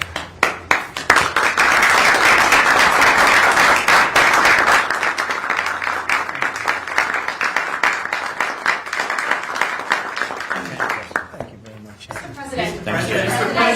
The AUKUS submarine pact, the AUKUS defence pact that the Prime Minister is a critical issue for Australia. Yes. You haven't really spoken much about it publicly. It was a deal that was done under Joe Biden to sell submarines to Australia at a time when you're not really making enough for your own needs. So can you tell us, have you gotten across the details of the deal? Do you support it? And It was made a while ago, and nobody did anything about it, and it was going too slowly. We do actually have a lot of submarines. We have the best submarines in the world, anywhere in the world, and we're building a few more currently under construction. And now we're starting, we have it all set. With Anthony, we've worked on this long and hard, and we're starting that process right now, and I think it's really moving along very rapidly, very well. But if the rate of submarine production doesn't continue, how can you guarantee Australia will get involved? It's getting, oh no, they're getting. Mr. President. At least 32 people have been killed in those. Excuse me, you're next. Thank you. Go ahead. China's bad behavior has really only gotten worse. Was formed. With that in mind, is the door open for Australia to get additional nuclear-powered submarines or other military capabilities not already in the deal? I think China's been very respectful of us. They're paying tremendous amounts of money to us as in the form of tariffs. As you know, they're paying 50. They never were paying anything over years and years and years. But they were like anybody else. A lot of countries took advantage of the U.S. They're not taking advantage anymore. No, China's paying 55% and a potential 155% come November 1st unless we make a deal. And I'm meeting with President Xi. We have a very good relationship. We're going to be meeting in South Korea in a couple of weeks. And we'll see what we can do. We have a very good relationship with China, but, you know, it's been probably a little bit like your relationship with China. They try and take advantage, but most countries do. I mean, I can say the European Union took advantage, but not anymore. We worked out a very fair trade deal. Japan, we worked out a very fair deal. South Korea, where I'll be meeting President Xi, we worked out a very fair deal. And I expect we'll probably work out a very fair deal with President Xi of China. So most of you will be with us. It's going to be very exciting. And I think we're going to work out something that's good for both countries. Are you at least interested in expediting the nuclear-powered subs to Australia? Well, we are doing that, yeah. We're doing that. We have them moving very, very quickly. Mr. President, I don't think you've ever been to Australia. Have you thought about coming to Australia and trying out some of the golf courses? I would into Australia, and I did play one of your great golf courses. They have great golf courses there. But I have been to Australia, actually. Would you come again? Oh, I would. In fact, I've been invited to go, and Indeed. I'll have to give it serious consideration. No, it's a real possibility. Did the Prime Minister invite you today? He did. And perhaps we could time it, must be said, with the President's Cup that Australia hosts as well. So, When is the President's Cup? we'll organise it at a time soon, Mr. President. Please, in the back, please. Yeah, in the back. Yeah, Mr. President, the Prime Minister mentioned that there's a trade imbalance that's very heavily in America's favour. Why does America slap such heavy tariffs on a friend and ally? Well, we don't, yeah. Well, we do in some cases. We do in many cases because we've been treated unfairly. But actually, the tariffs are very light. The one thing is you buy a lot of airplanes, so that helps because you buy a lot of the beautiful Boeings, the best of the Boeings. Boeing, and by the way, Boeing is really doing well. They have lots of orders, and they're really doing a great job. They make a great plane. But Australia, because of its location, which is great, but one of the things dictated by that location is you have to order a lot of airplanes. So I guess we have that advantage. They need a lot of airplanes in Australia, and that gives us a little bit of an advantage.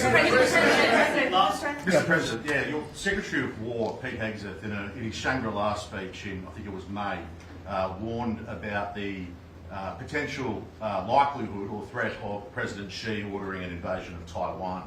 2027 is also the year that Fleet Base West is supposed to start rotating those US and UK submarines. Do you see AUKUS as a deterrent for China in the Indo-Pacific? Yeah, I do. I think it is, but I don't think we're going to need it. I think we'll be just fine with China. China doesn't want to do that. First of all, the United States is the strongest military power in the world by far. It's not even close. Not even close. We have the best equipment. We have the best of everything, and nobody's going to mess with that. And I don't see that at all with President Xi. I think we're going to get along very well as it pertains to Taiwan and others. Now, that doesn't mean it's not the apple of his eye, because probably it is. But I don't see anything happening. We have a very good trade relationship. We're going to have a very good, I think when we leave South Korea, could be wrong, but I think we'll end up with a very strong trade deal. Both of us will be happy. I don't see that happening, no. Given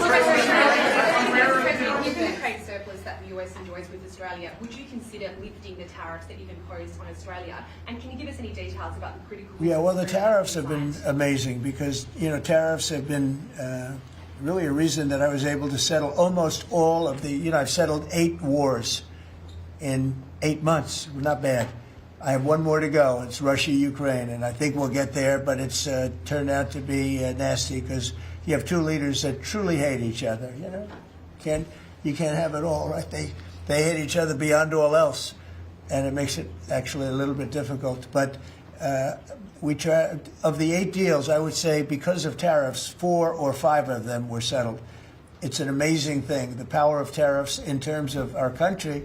But tariffs have always been used against us. We never use them against anywhere else. And now you have a president that for national security reasons and other reasons is using them. And we've become a very rich nation again and a very secure nation again. But we've also become a nation that used that power of tariffs and the power of trade to settle 5 of the 8 wars that I settled. I settled 8. I'm very proud of that. Nobody else has settled 1. I don't think there's been an American president that settled 1. I think there probably hasn't been outside of the 2 countries involved, or however many are at war. I don't think there's ever been an outside country that settled a war, period. So in 8 months, I'm proud of that. Now, in the meantime, I'm running a country that's right now we're the hottest country anywhere in the world. We were dead. A year and a half ago, we were a dead country. Now we're the hottest country in the world, economically and otherwise. So. But I will say this, Australia pays very low tariffs, very, very low tariffs. In fact, Australia pays among the lowest tariffs. Please, go ahead. There's been concern in Australia that it's taken 9 months to get this meeting. Have you had any concerns with this administration, with its stance on Palestine, climate change, or even things the ambassador said about you in the past, the Australian ambassador? I don't know anything about him. I mean, if he said bad, then maybe he'll like to apologize. I really don't know. Did an ambassador say something bad about him? Don't tell me. I don't know. Where is he? Is he still working for you? Yeah. You said bad? Before I took this position, Mr. President. I don't, and I probably never will. Go ahead. No, you went. Go ahead, behind you, President. Mr. President, your Secretary of the Navy said there will be some clarifications around some ambiguities on AUKUS. Can you tell us? Well, he'll get that taken care of. These are just minor details that he'll take care of. John, you're going to get that taken care of, right? There shouldn't be any more clarifications because we're just going now full steam ahead building. Yeah, please. Thank you, Mr. President. Are you now satisfied with Australia's defence investment, or do you want Australia to invest more in defence? Well, I'd always like more, but they have to do what they have to do. You know, you can only do so much. I think they've been great. They're building magnificent holding pads for the submarines. It's going to be expensive, too, you know. The level of complexity, right, and how expensive it is. They're building tremendous docking because they have a lot of ships and a lot of things happening. And I think strong, very, very strong. Over here, please. Mr. President, on the war that you haven't solved yet, the Ukraine-Russia situation, have you now locked in a meeting? And can you explain, just a few weeks ago at UNGA, you said that Ukraine could possibly win the war and well, they could. But now they could still win it. I don't think they will, but they could still win it. I never said they would win it. I said they could win. Anything can happen. You know, war is a very strange thing. A lot of bad things happen, a lot of good things happen. If you look at the Middle East, I would say prior to us hitting Iran so hard, we could have never made that deal because you would have had a dark cloud over the Middle East when we took out their nuclear capability, which was one of the great military maneuvers of all time. It was flawless. You saw that. Yeah. Those magnificent B-2s. I mean, that was a flawless move that was done by some very talented people headed up and everybody else and our great generals and General in particular, Raisin Kane. We did a great job. And when that happened, everything was different, and we were able to get a deal. If we didn't do that, if it wasn't, you know, they wanted to do that for 22 years, Mr. Prime Minister. For 22 years, I had the pilots here, the B-2 pilots, and they came to the Oval Office, and I thought they deserved it. They flew 37 hours back and forth. We had 52 tankers up there. We had a lot of planes up there with them, but they were the primary plane. But we had a lot of planes, F-22s and F-35s and F-6. We had a lot of planes. But we had 52 tankers. Can you believe that? And it was just like a flawless mission. And when it was finished, the Middle East just opened up. Amazing. And they've wanted to do it for 22 years. The pilots came up to me. They said, you know, for 22 years we practiced this maneuver. 3 times a year for 22 years, our predecessors and us. These are now young pilots, you know, but they're older now. Predecessors practiced it. And they said, we never had a president that would let us do it, but I let him do it, and it totally opened up the Middle East. It took the cloud over the, you know, we had a dark cloud over the Middle East, and now it's all, I mean, we have a little situation relatively with Hamas, and that will be taken care of very quickly if they don't straighten it out themselves, because they're in violation of their agreement. Thank you, Mr. President. On rare earth minerals, Australia is one of the only places in the world that processes rare earth minerals. Yeah. Could there be an agreement? China has 90% of the processing. Could there be an agreement over processing rare earth minerals with Australia? Sure, yeah. That's what we're doing. That's part of the agreement. Can you say with certainty? Go ahead, please. Sorry. Yeah. On a follow-up on Taiwan, there are reports that you will come up, or China is pressuring you to not support independence for Taiwan in exchange for a trade deal. Well, I'm not going to talk about that. What I'll talk about, you and I will have that discussion in a couple of weeks when I'm in South Korea with President Xi. We're going to be talking about a lot of things. I assume that's going to be one of the things, but I'm not going to talk about that now. Yeah, please go ahead.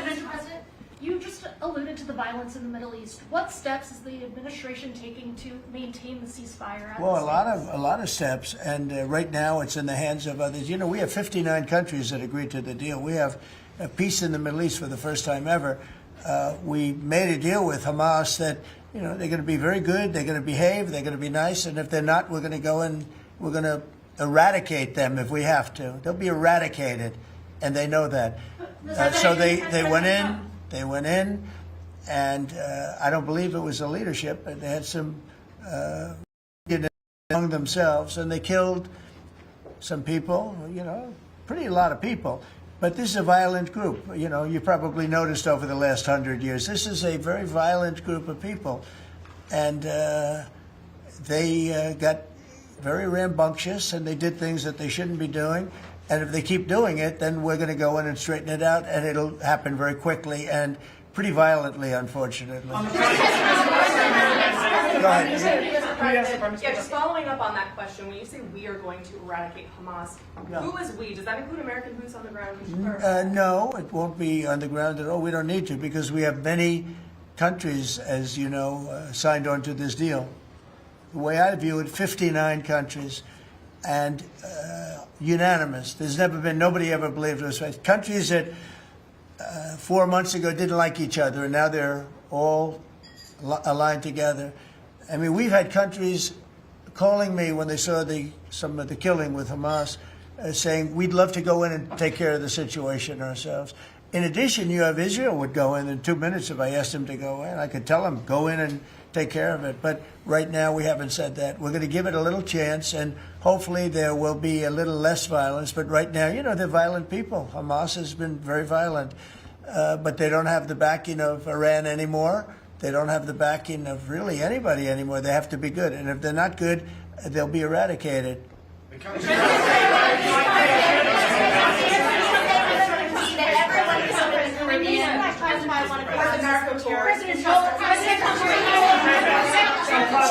Were any innocent civilians killed in the Caribbean, Mr. President? Not you.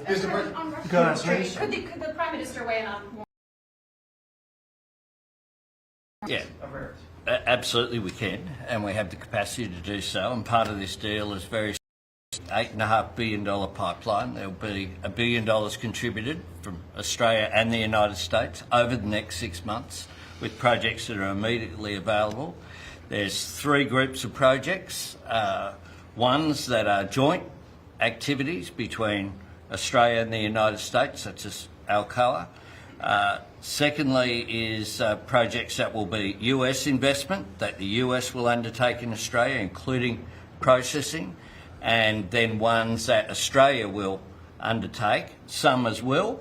One of them is Australia, the US and Japan as well. So what we're trying to do here is to take the opportunities which are there. Australia has had a view for some time, a bit similar to putting America first. Right. Our plan's called A Future Made in Australia, which is about not just digging things up and exporting them, but how do we make sure that we have across the supply chains with our friends being able to benefit, seize those opportunities. So we certainly see part of what this is about isn't just digging things up, it's also about processing, including the joint ventures between Australia and the United States. Can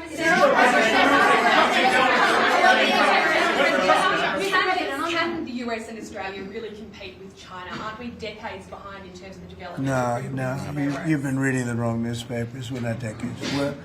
We are way ahead of China militarily, the United States. We're way ahead of them in every form of military, other than they're building a lot of ships, and we'll have that started. We'll be catching them on that. But we will, when it comes to weaponry, when it comes to, I'll go right now, AI. The big thing is AI. They're building more plants in this country than anybody ever imagined. We're going to have over $20 trillion of investment for this year. The most we ever had was a tiny fraction of that. As an example, Biden, who's the worst president in the history of our country by far, by the way, but they were less than $1 trillion for 4 years. We're already now breaking $18 trillion of investment in 8 months. $18 trillion. No country in history has ever done that. We're way ahead of China in AI, ahead of China militarily from the standpoint of the sophisticated weapons. We have weapons that a lot of people don't even know about it. I got them started 4 years ago. I rebuilt the military 4 years ago, fortunately, because Biden didn't do anything but give a piece of it away to Afghanistan. Fortunately, as much as it sounded like it was a small part of what I built, but the Afghanistan giveaway was one of the worst. That was probably the most embarrassing day in the period in the history of our country. We have the best equipment. We have the best manufacturers of equipment. We have the best weapons. When you look, everybody wants our weapons, but it's great to be working with Anthony. It's great to be working with the people of Australia because they also, it's a smaller country, but you have done a fantastic job in weaponry and the kind of things. So we do a lot of joint work together. Our militaries work very, very closely together. We've been really an amazing ally when you think of it, right? There's never been any games. We're strongly committed, and they're strongly committed. There are some games with other countries, but there haven't been games with Australia.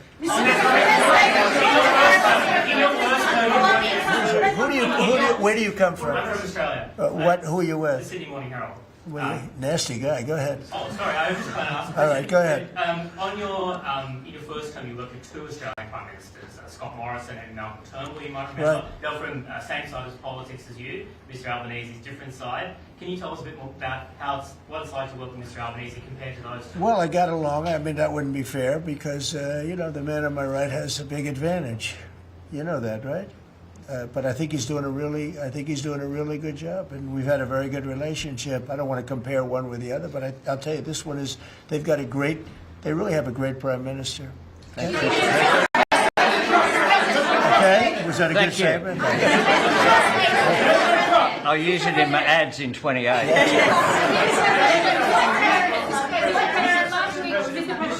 President Putin on Thursday, did you discuss his ongoing attacks on civilian areas in Ukraine? Yeah. Did you say cut it out? Did you say show an article of good faith to me? I did. But as you know, most of the people dying are soldiers. The soldiers that are dying in Russia and Ukraine, it's unbelievable. 5,000 to 7,000 a week. Can you believe it? And I look at that and I say it's pretty amazing. But in addition to that, there are attacks on Kiev and some of the other places. And it's human lives, but the big number of human lives are soldiers that are being killed in the battlefield, anywhere from 5,000 to 7,000, sometimes more than that every single week. It's not even believable. It's a bloodbath. It's the worst since the Second World War, the worst number of people. And, it doesn't affect us in any way. We don't pay anything because now they pay us for the weapons that they get. The NATO is paying us for the weapons, as you know. It doesn't affect. I guess you could say that's a positive thing. They pay us, but I'm not interested in that. I did straighten it out. Biden gave them $350 billion. Can you believe it? And all they did is get deeper in. It's a shame. Gave them $350 billion. A lot of lives were lost. That's a war that would have never happened if I were president. But we do speak about that. I speak about all of the lives, but I do speak about the civilian lives. The First Lady has done such an amazing job on the Ukrainian children who were abducted by Russia. Would you support Senator Lindsey Graham's bill to declare Russia a terrorist state? And you have within your power, you're the most powerful man on earth. Why don't you just enable Ukraine to finish this war tomorrow? Well, if you knew anything about what you were talking about, you'd be able. You do. I don't think you do really. Complicated than that, but it sounds easy. We're in the process of trying to make a deal. If we make a deal, that's great. If we don't make a deal, it'll be a lot of people are going to be paying a big price. Quiet. President Trump, so a question to both of you, if you don't mind. So I love his haircut. He's I'm going to try that. No, I love it. Go ahead. So, as we all know, China controls 90% of the global supply of critical minerals. They have launched attacks on Australian companies, primarily Lynas Rare Earths. What will happen to China if they don't play fair with this? So, it's a very interesting question. We have a tremendous power, and that's the power of tariff. And I think that China will come to the table and make a very fair deal, because if they don't, they're going to be paying us 157. Right now, they're paying 55 to 57%. When I was first president and first term, we had the greatest economy we've ever had. And as you know, people don't write too much about it, but China paid us hundreds of billions of dollars worth of money for tariffs. Biden left it, but he didn't enforce it. He gave exceptions to almost everything. And so he left the tariffs, but he didn't really collect the numbers that he should have collected, and because he didn't know what the hell he was doing. So now the tariffs are much higher in China than they were before, and they're high on other countries, depending on whether or not we like that country or we get along, and that's for national security purposes. So I made deals with Japan, I made deals with the European Union, or the whole of Europe practically, but the European Union, made deals with a lot of different people. We have a very fair deal for I will say Australia is paying a low number. They do have, I'll change it, we have a little bit of an advantage on that one. I told you, the advantage we have is airplanes. We sell a lot of airplanes to them, and they need them. It's a very vibrant place, and people go in and out, and I look forward to going there myself. And I think it's unlikely I'll be taking a ship. That's a long journey. That's a long. But China has with great respect. Now, in the past, they didn't treat other presidents with great respect. They would take hundreds of billions and even trillions of dollars out of the country, and they would spend it and build their military. Now they're treating us with great respect. Now, we'll see what happens. I said, if we don't make a deal, I'm putting on an additional 100% on November 1st. I think we'll make a deal. They threatened us with rare earths, and I threatened them with tariffs, but I could also threaten them with many other things, like airplanes. You know about airplanes, because they can't get parts for their airplanes. We build their airplanes. We do a great job. They're largely Boeings, and we could stop the parts. We did stop the parts, actually, when they did the initial threat. That's a big... They closed down over 400 of their airplanes, but we don't want to do that. But we have a much simpler thing. If we don't make a deal, we'll charge them a very substantial tariff, and they'll be paying us hundreds of billions of dollars a year, which they're basically paying right now. We had presidents that allowed China and other countries get away with murder. We're not going to allow that, but we're going to have a fair deal. I want to be good to China. I love my relationship with President Xi. We have a great relationship. I believe after we leave South Korea, we'll be there together. We thought that would be a good place to meet, and we're going to be meeting. I'll be in Malaysia, I'll be in Japan, I'll be in a couple of others. We'll be sort of doing a little bit of a tour. I've been invited to go to China, and I'll be doing that sometime fairly early next year. We have it sort of set. But I think we're going to have a very good relationship with China. And again, they will threaten us with rare earths. I don't think they're threatening us too much right now. But they could do that, but I threaten them with something I think is much more powerful, and that's tariffs. Because at a certain point, they will not be business with us. At a certain point, if they pay enough tariffs, it's almost like saying, we don't want to do business with you, but it's probably nicer. Saying you're going to pay 158, 157% tariff is a nicer way of saying that we don't want to do business with you. And if they don't do business with us, I think China's in big trouble, I'll be honest with you. I think China is, I don't know that they even make it. I really do. I believe that they're in big trouble. And I don't want them to be in big trouble. I want them to do great. I want them to thrive. But we have to thrive together. It's a two-way street. I think when we finish our meetings, and it's going to be a big deal. Look, I'm meeting with a lot of other countries, but this seems to be the one that people are very interested in. I think when we finish our meetings in South Korea, China and I will have a really fair and really great trade deal together. I want them to buy soybeans. They stopped buying our soybeans because they thought that was punishment. And it is punishment to our farmers, but we're not going to allow that to happen because I made a great trade deal with China, a $50 billion trade deal, and they were great about it. They were doing everything that they were supposed to do. And then when Biden came in, you know, I used to call President Xi all the time to say, thank you, or you're not buying enough. In other words, they were supposed to buy. Biden, do you think Biden ever called him? I don't think Biden ever called him. You think Biden lied awake at night thinking about trade with China? He didn't know what he was doing. He was an incompetent president. We had an incompetent president, but you don't have that anymore. So I think we're going to end up having a fantastic deal with China. It's going to be a great trade deal. It's going to be fantastic for both countries. And it's going to be fantastic for the entire world. Thank you very much, everybody. Thank you, guys. Thank you very much. Thank you, guys. Thank you. Thank you, guys. Thank you very much. Thank you, press. Thank you, press. Keep going. Thank you, press. Thank you, press. Thank you, guys. Thank you. So an $8.4 billion deal between the United States and Australia in rare earths and minerals, in addition to the selling of submarines and military equipment, an alliance that has stood the test of time, especially since those World War II days. President Trump meeting with Prime Minister Albanese, saying that he really thinks he's one of the best, a great partner in Western civilization, as we thank allfamilypharmacy.com/RSBN, your go-to for the cold and flu season. It's that time of year again when someone gets sick in the house, all of a sudden half the household, if not more, really down and out for the count. So be prepared with Tamiflu, ivermectin, antibiotics, antivirals, much more essential medications. In fact, over 200 for sale for your viewer pleasure and also for your participation in. Makes sense to have the medicine cabinet stocked up. You can also take these life-saving meds on vacation with you. Scan that code now for 10% off.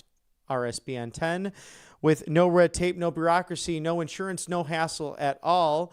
Good to have things like ivermectin for the parasite cleanses, also for these generics, and the right to try. Doctors and pharmacists, nurses who are patriots right here on the online family pharmacy that's leading it all. It's allfamilypharmacy.com/RSBN. There's monetary gold as well for wealth and preservation, securities with all of your income, retirement, and pensions that are on the line. It's good to turn to gold and silver for hot commodities that have stood the test of time for nearly 5,000 years of human history. A complimentary presidential gold guide for your options to create generational wealth, or just buy that first or second property. Call today. Do not delay. Ask how you can eliminate your IRA fees permanently for life. 888-617-7994, rsbnforthegold.com. Robert Kiyosaki reminding us that this year alone, 2 banks failing. So what are you to do when the paper money and the inflation work against you? Gold and silver in to save the day. rsbnforthegold.com and mypillow.com/RSBN. Thank you for sponsoring us here on the right side of history. Mike Lindell has the 6-piece towel set back in stock. Normally $70, now under $40. It's $39.98, a very limited quantity at mypillow.com/RSBN. Call today. Do not delay. 800-836-7566. Over 2,000 different items available to help you have a better night's rest and a great morning. My coffee, one of my personal favorites, at mypillow.com/RSBN. Right before this bilateral meeting in the cabinet room of the West Wing of the White House, Speaker Mike Johnson giving an update nearly 3 weeks into the Senator Chuck Schumer and Democrat shutdown, along with House Republican leadership answering questions on this Monday morning, October 20th. We'll take you there right now. The replay of that right here at Right Side Broadcasting Network.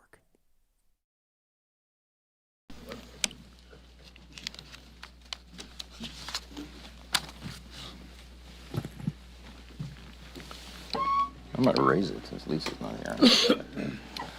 here.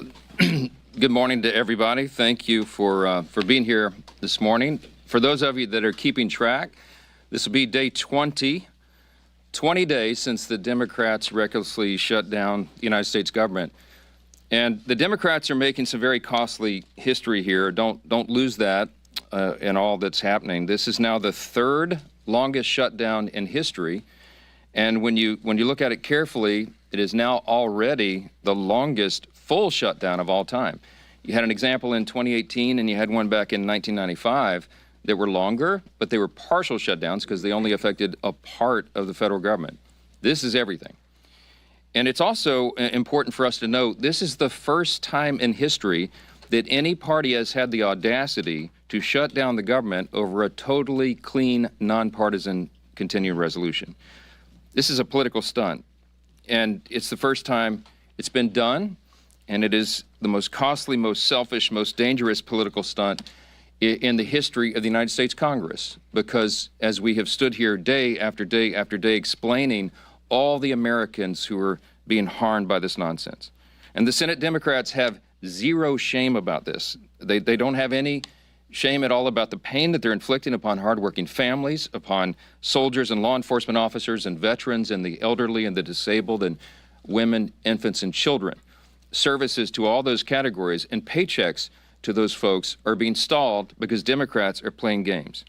Today, Leader Thune in the Senate will once again bring the clean, nonpartisan CR to the floor for a vote. They will have another chance. Democrats will have their 12th opportunity to pass the bill. It is the same bill that they themselves supported just 7 months ago, and Chuck Schumer gave impassioned speeches on the floor about how it was the only option. And don't forget, they did it 13 times under the Biden administration. Very similar measures, but not now. Something's changed. Over the weekend, we saw what it was all about. The Democrats made crystal clear that this is about politics. The politics were on full display. The politics, the spectacle, is what the mobs, the crowds, the rallies this week were all about. It was quite ironic, though. The irony was very glaring. They called it the No Kings Rally. But the great irony, of course, that we pointed out over and over was if President Trump was a king, the government would be open. If President Trump was a king, he would have closed the national parks and the national mall, so they couldn't have had the rally out here. By the way, that's what President Obama did during the shutdown in 2013, closed all the parks and the national mall. Here in Washington, you had Senators Bernie Sanders and Chris Murphy and Cory Booker and others marching in the streets. Now, these are the same senators who voted over and over to shut down the legislative branch and hand the reins to President Trump. They're decrying the situation that they themselves created. This has always been about the spectacle. Chuck Schumer himself joined the spectacle in New York City.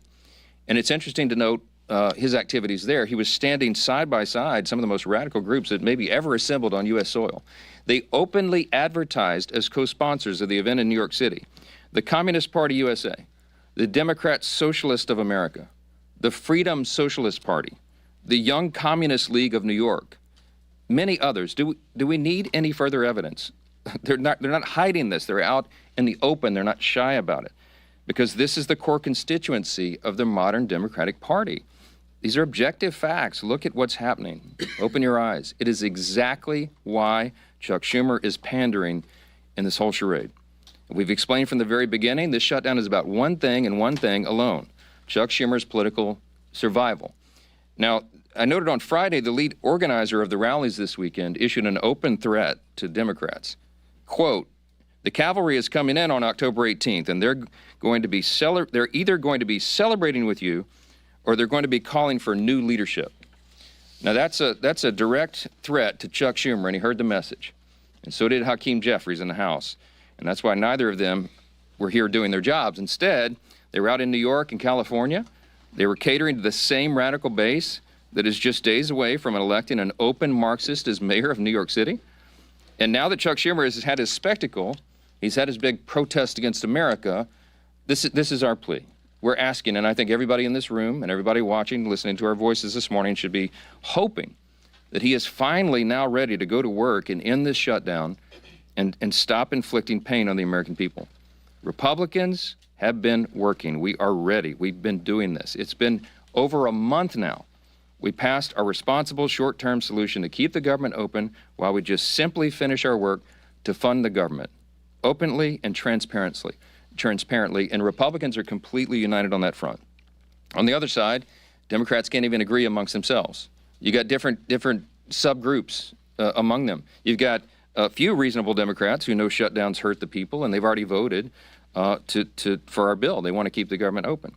Then you've got others desperate to prop up the failures of Obamacare with no reforms whatsoever to make the program more affordable. That's what we're fighting for.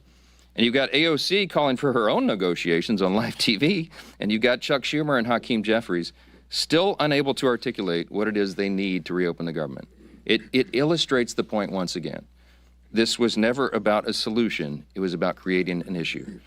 Now that Democrats have had their protest and publicity stunts, I just pray that they come to their senses and end this shutdown and reopen the government this week. Republicans are waiting.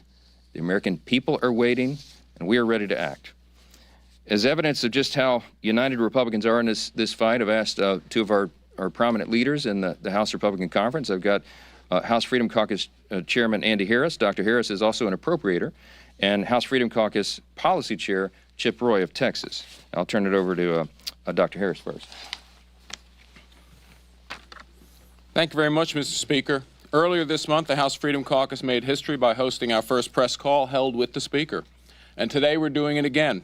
standing shoulder to shoulder at a full leadership press conference as part of the united Republican front against this Democrat-led shutdown. On the Sunday morning shows yesterday, the Democrats tried once again, unconvincingly, to say that they are not to be blamed for the shutdown. But the reason that the government remains shut down is becoming crystal clear to Americans. It's because Senate Democrats have chosen to pander to their radical base instead of doing their job for the American people. Senate Democrats have had the opportunity to vote 11 times for the House-passed bill that pays our troops, pays our law enforcement, and pays our air traffic controllers now, and would immediately reopen the government. Instead, they've sided with the same radical activists who filled the streets this weekend chanting "No Kings" at rallies backed by the Communist Party USA and socialists, the same people who claim to hate power while demanding more control over your life. The question before us now is simple. Will at least 5 Senate Democrats relent and break from their party's left-wing fringe and vote to reopen the government today? Let's also be honest about what the Democrats are really fighting for. They're demanding taxpayer-funded health care for illegal immigrants. They want to eliminate work requirements for welfare for able-bodied adults who could work but choose not to.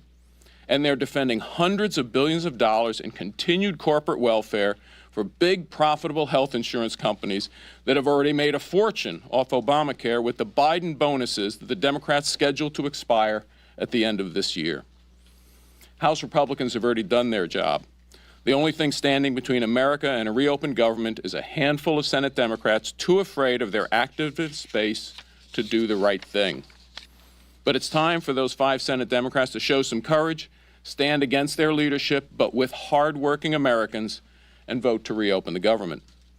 I want to close by thanking Speaker Johnson for his leadership in standing firm against the radical left's unreasonable demands and for standing with the American people. Thank you, and then I'll turn this over to Congressman Chip Roy. Thanks, Andy, and I want to thank the Speaker and the leadership team and the President for their leadership during these last several weeks. I'd say it's good to see you, but I mean, honestly, I'd rather be in Texas. But I'm happy to be here today with these guys. No one disputes one obvious fact. It is Democrats who have chosen not to fund government.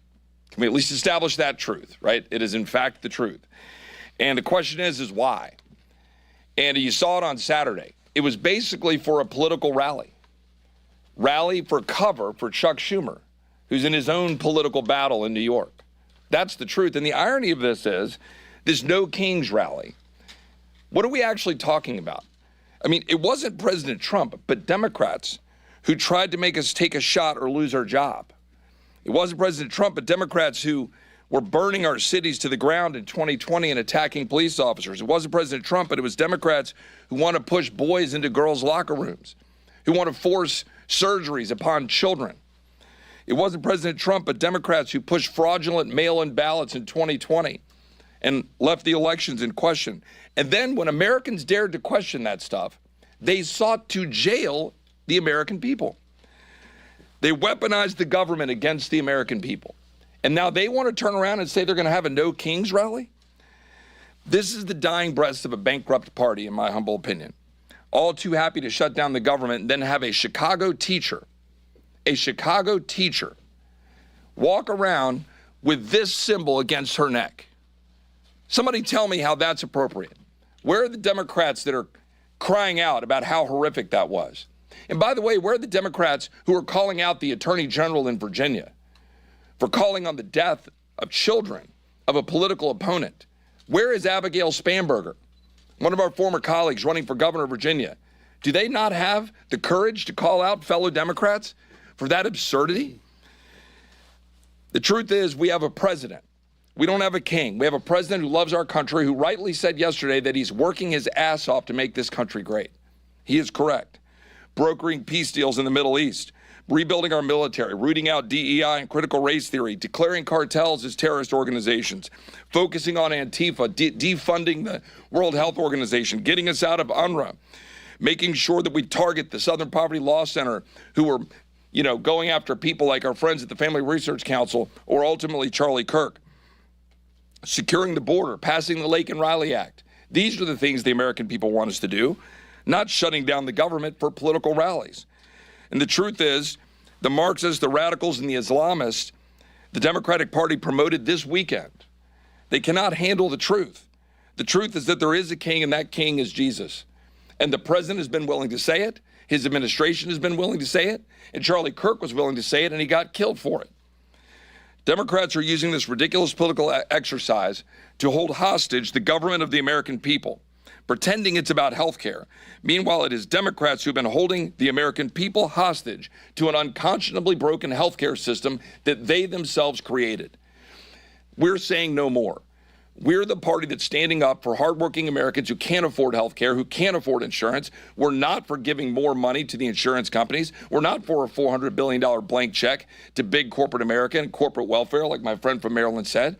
We're not for health care for illegal aliens, but for standing up for American citizens to be able to afford health care, to carry forward the president's good policies, like short-term limited duration plans and other ways that people can actually go and afford health care.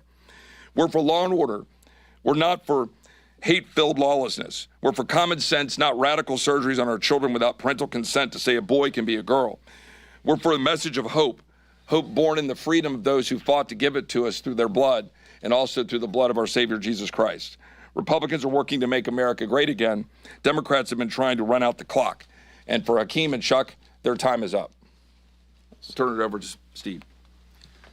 Thank you, Chip. Well, you could see Republicans are united strongly in working to open the government back up. We all voted to prevent a government shutdown, and that bill went through the House weeks ago on almost exclusively a party line vote. And since then, for weeks and weeks, that bill has been in the Senate, where Democrats, led by Chuck Schumer, consistently have voted to shut the government down. And we've said all this is about is Chuck Schumer trying to appease his most radical base, the most far-left elements of the Democrat Party, the people who have taken over the Democrat Party. Frankly, they've held Chuck Schumer hostage, and so now Chuck Schumer is holding the American people hostage. And this weekend, we got to see on display what that Hate America rally we've been talking about was really all about. And you could see some of the signs. These are just a few. But over and over again, you could see signs like 8647. I think everybody knows what that's about. Multiple signs like that advocating for the death of our president. And where are the Chuck Schumers of the world calling that out? They didn't call it out. They actually went and celebrated with those people that are advocating for the murder of President Trump and other Republicans. It's insanity. Yet that's where the Democrat Party in Washington has gone. Most Democrats around the country don't buy into that far-left radical socialist base that Chuck Schumer's catering to. And that's why so many are walking away from that party. But in the meantime, that's who is controlling the Democrat Party here in the United States Senate and in Congress.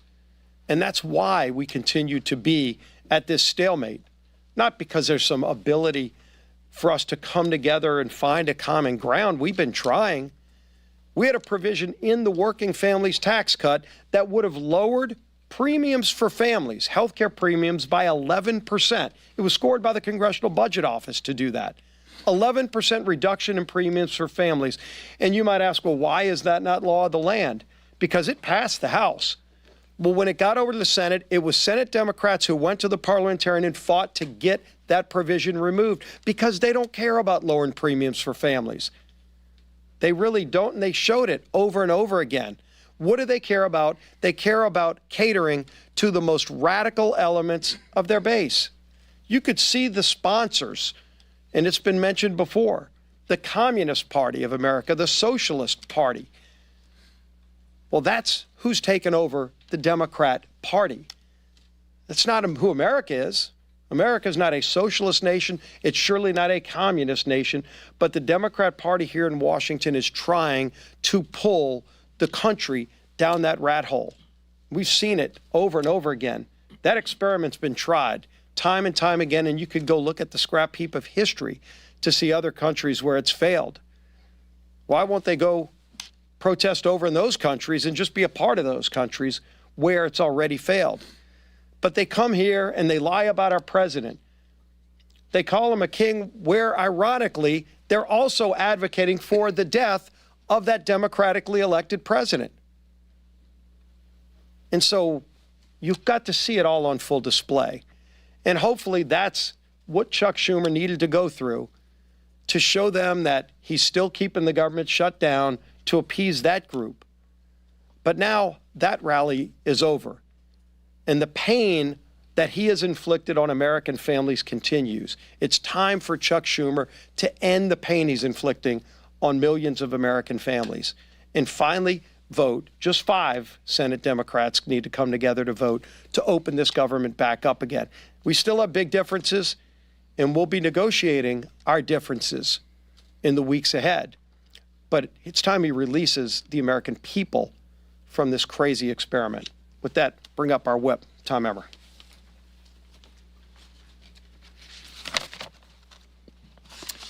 As the Speaker said, we're now on day 20 of the Democrats' shutdown. For everyone tuning in, here's a quick review of everything that's happened in the last 3 weeks. Republicans did our jobs. We passed a clean, nonpartisan government funding bill that Democrats supported just 6 months ago and passed 13 times under the Biden administration. 11 times now, Democrats have refused to pass our clean CR, shutting the government down in the process and forcing Americans to pay the price. In order to simply turn the lights back on, Chuck Schumer and Hakeem Jeffries have demanded $1.5 trillion in new spending for things like taxpayer-funded health care for illegals and cutting $50 billion from our rural health care fund.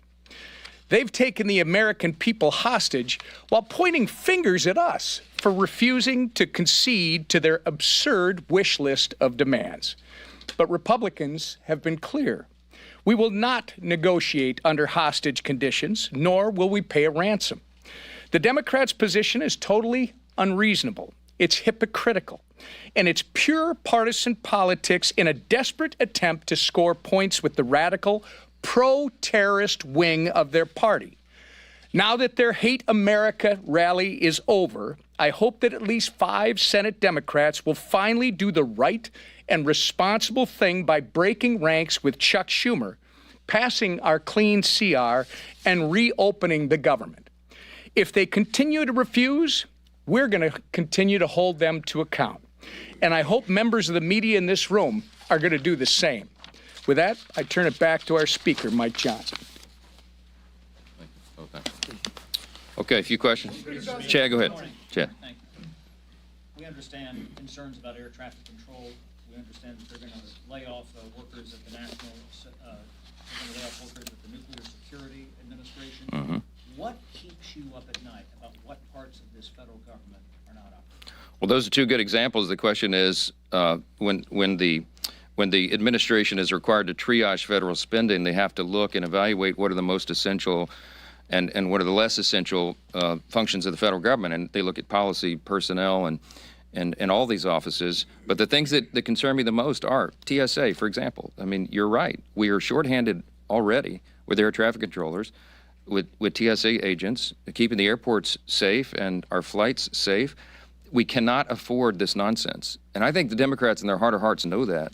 When you're talking about nuclear deterrence, our former colleague Brandon Williams was a congressman from New York, and now he's now been confirmed, and he's one of the people in charge of nuclear deterrence for the United States. He's a former officer on a nuclear submarine. He brings a lot of experience to that job, and he came to sit down with me a few days ago, end of last week, and he said, "I just want to articulate for you how serious this is in terms of national defense."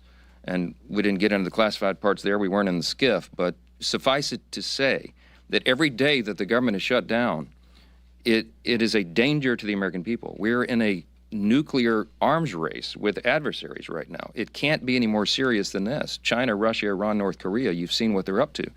America is the last great superpower on the planet, but we have to maintain that status. And if we get behind on funding or personnel or any of these projects that we're involved in that are at a level that we can't talk about in here, it's very serious.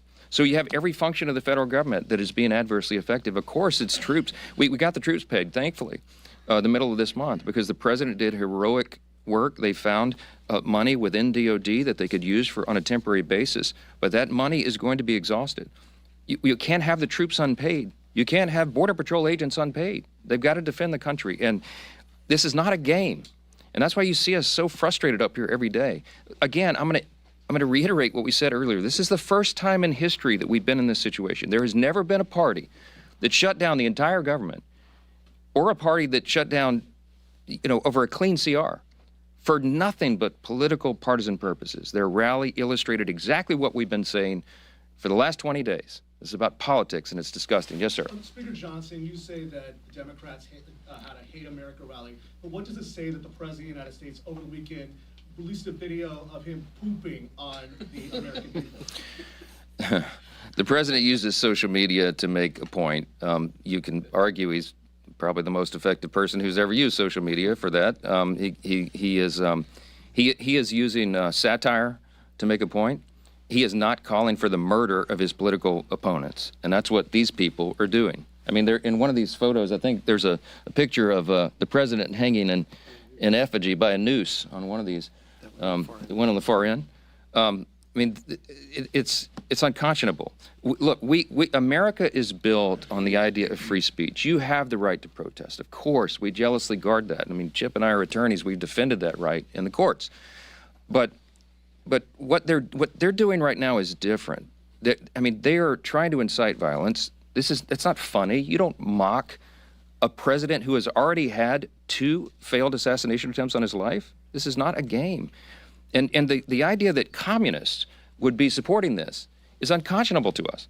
Look, when we give tours of the House chamber, and we bring in constituents, and we point out all the historical facts and images around the building, I always start with "In God We Trust," which of course is right above the rostrum of the Speaker's podium. And if you look in the visitor's guide to the House chamber, it says on page 14, when was that put there? Well, it's put there in the early 60s, 1961, as I recall. And it says in the guide that it was put there, Congress voted to put that there as a rebuke to the Cold War era Soviets. Why? Because their philosophy, that's what it says, a rebuke to their philosophy. Their philosophy was Marxism. Marxism begins with the premise that there is no God. It is antithetical to who we are as Americans. The Declaration of Independence says we're created by God and He's the one that gave us our rights. It is in God whom we trust. That is the national motto. That's what America's built on. What those people are advocating for is at its essence un-American. And when they go the next step and they call for violence on political officials in an environment that is already a heightened threat environment, it's dangerous stuff. They had the right to do it. Congratulations, they didn't burn any buildings down. That's a big achievement for the left, to have some kind of gathering where they don't have a looting and riots and burn a building down. There was, I think, some in Portland, they threw bottles and bricks and stuff at the ICE facility because that's what they do for fun now out there. But they had a free speech event. Congratulations. But you need to look past that and look at what it is they're advocating for openly, and it's really scary stuff. Yes, ma'am. Second row. Yes, ma'am. I was actually pointing to her. I don't think you've asked a question before. Go ahead.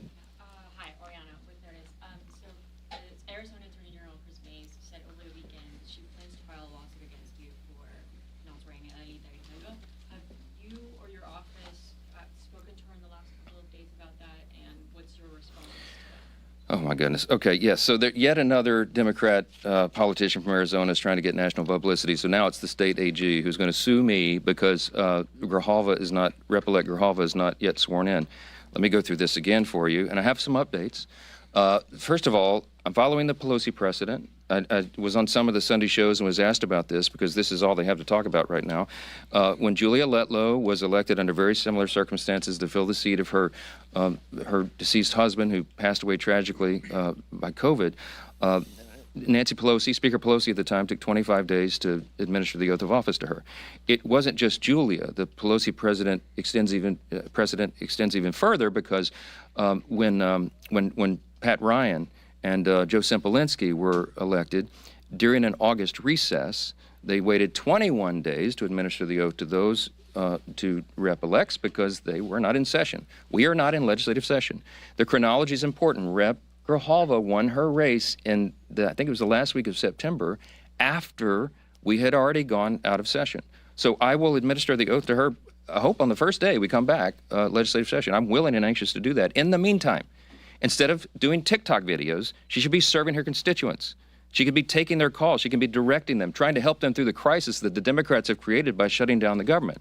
Oh, and by the way, I also did find out this little tidbit that should be interesting to you.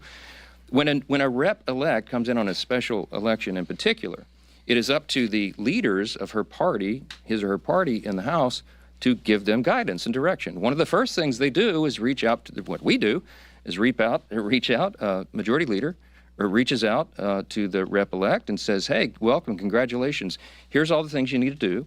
Here's the office of the chief administrative officer of the House, and they will help you get all of your computers set up and your passwords and all the rest. That call was apparently never made by Rep. Grijalva, and I don't know if the Democrat leader's office didn't inform her of that. But I found out this morning that the person who runs that office in the chief administrative office is on furlough because they voted to shut the government down. And so that person didn't reach out affirmatively, but now it's been sorted out, and I'm told they're going to her office today because she made a TikTok video saying that she couldn't use her computers. Well, she'll be able to use her computers now. Okay, she has 16 staffers. They need to be taking calls, and they need to be helping their constituents, just as Republicans are out in their districts right now, helping them navigate the chaos that is created by Democrats who are playing political games. Yes, next question. Yes, sir. Are we not fast approaching the point where this CR doesn't buy you time for appropriations? Well, I would defer to my appropriator buddy up here, but here's the thing. The appropriators have been doing great work. They're continuing to work. Even during the shutdown, they're working individually and on their subcommittees and among themselves and even across the aisle to get the next batch of appropriation bills ready for passage. Is the time eroding quickly? Yes. Is it dangerous for them to shut the government down right now? Yes, because we have very pressing matters that we need to handle, but we can't do it when the Senate is stalling all of that, stopping it. We passed 12 separate appropriations bills through the House committee. They've done their work. 3 of them off the House floor. 3 bills off the Senate floor. They don't match up exactly, so we're going to a conference committee on that. We have to finish that process. We have to rebuild the muscle memory for regular order because that is how we serve as good stewards of the American taxpayers. We're anxious to do that. We hope the Democrats will see the light. We hope that you will ask them the tough questions this week. Why in the heck are you doing this? What is the point? What is the purpose? And don't let them say it's about Obamacare subsidies because that was always going to be the subject of debate internally and across the aisle between the caucuses and amongst everybody in the month of October. And they are now eating up the clock for us to have the thoughtful debate about reforms and things that might be necessary if indeed that's going to be extended. So it's on them. You need to ask them the tough questions. We're here to do the work. We'll continue to do it. Thank you all. Thank you to House Speaker Mike Johnson, House Republican leadership, for the updates on day 20 of this government shutdown. What's unique about this? It's the longest one of a clean CR. So it's amazing what the Democrat Party continues to do to this country. Thank you to Perplexity, who now has a new AI web browser that is powered by the speed of thought. It's called Comet. You can unlock 1 month free of Rumble Premium, which is a great deal in and of itself, but pplx.ai/RSBN will guide you on the way to a personal assistant that is your web browser that can search, research, and book, manage, send out calendar invites regarding a various amount of topics. So think of this: if you work on the East Coast, your partner works on the West Coast, you have to meet in a week in Austin, Texas for that great Tex-Mex. But you don't have time to research where that's going to be or what time that's going to be at. This Comet can take care of all of that for you. Send it over to your business partner and have that booked and ready to go so you can prep for the other important things at your conference. So save 30 minutes, save hours, because if you're like me, I can get lost in searching for all these different things. And why not turn to Perplexity, the newest sponsor here at Right Side Broadcasting Network, the AI Power browser. Behind Perplexity, it's Comet. Browse at the speed of thought and unlock 1 month free of Rumble Premium. pplx.ai/RSBN. There's also Tax Network USA, tnusa.com/RSBN. Settle those back taxes today. Protect yourself from the IRS. 800-357-1415, whether you missed April 15th or even October 15th. It doesn't matter the reason, just get to Tax Network USA. You want to protect yourself from the IRS and settle those back taxes today. tnusa.com/RSBN.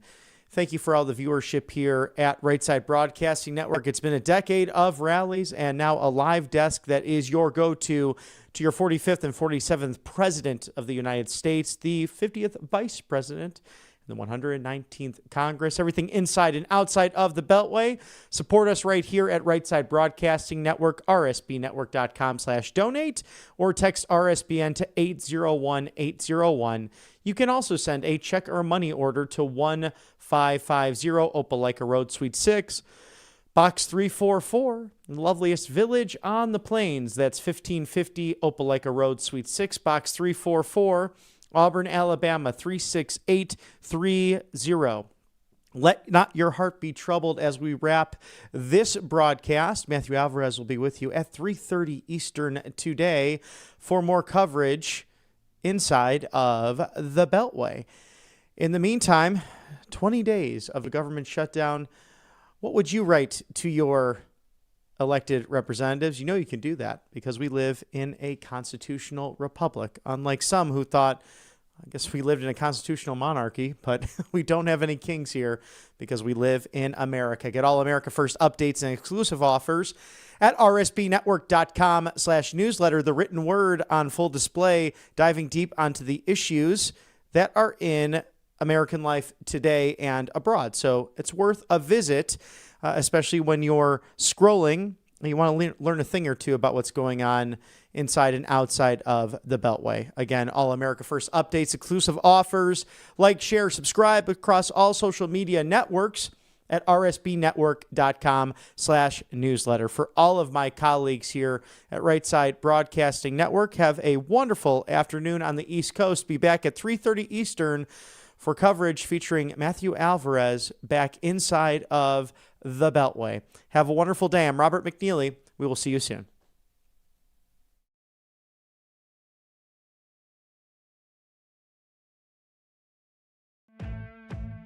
Welcome to Right Side Broadcasting Network, your trusted conservative news outlet. At RSBN, we deliver the truth when the mainstream media falls short. Since 2015, we've proudly broadcasted every single one of President Trump's iconic MAGA rallies, bringing you the excitement and energy live before anyone else. By watching RSBN, you get an unfiltered front row view of the action on the ground. We interview the crowds to give a voice to millions of Americans just like you. We show you President Trump's speeches in their entirety, free from interruptions and censorship. We cover the stories that matter to you with the integrity and passion you deserve. Thank you for choosing RSBN as your home for America First News. Together, we stand strong, united, and informed. So join us and be part of the right side of history. Hey y'all, it's Silk from the Diamond and Silk Chit Chat live show. Look, don't forget to check me out right here on RSBN Network. Be sure to watch the show on Right Side Broadcasting Network, and I want you to support Right Side Broadcasting Network. Yes, it's imperative that you do so, okay? I look to see y'all soon. Bye-bye.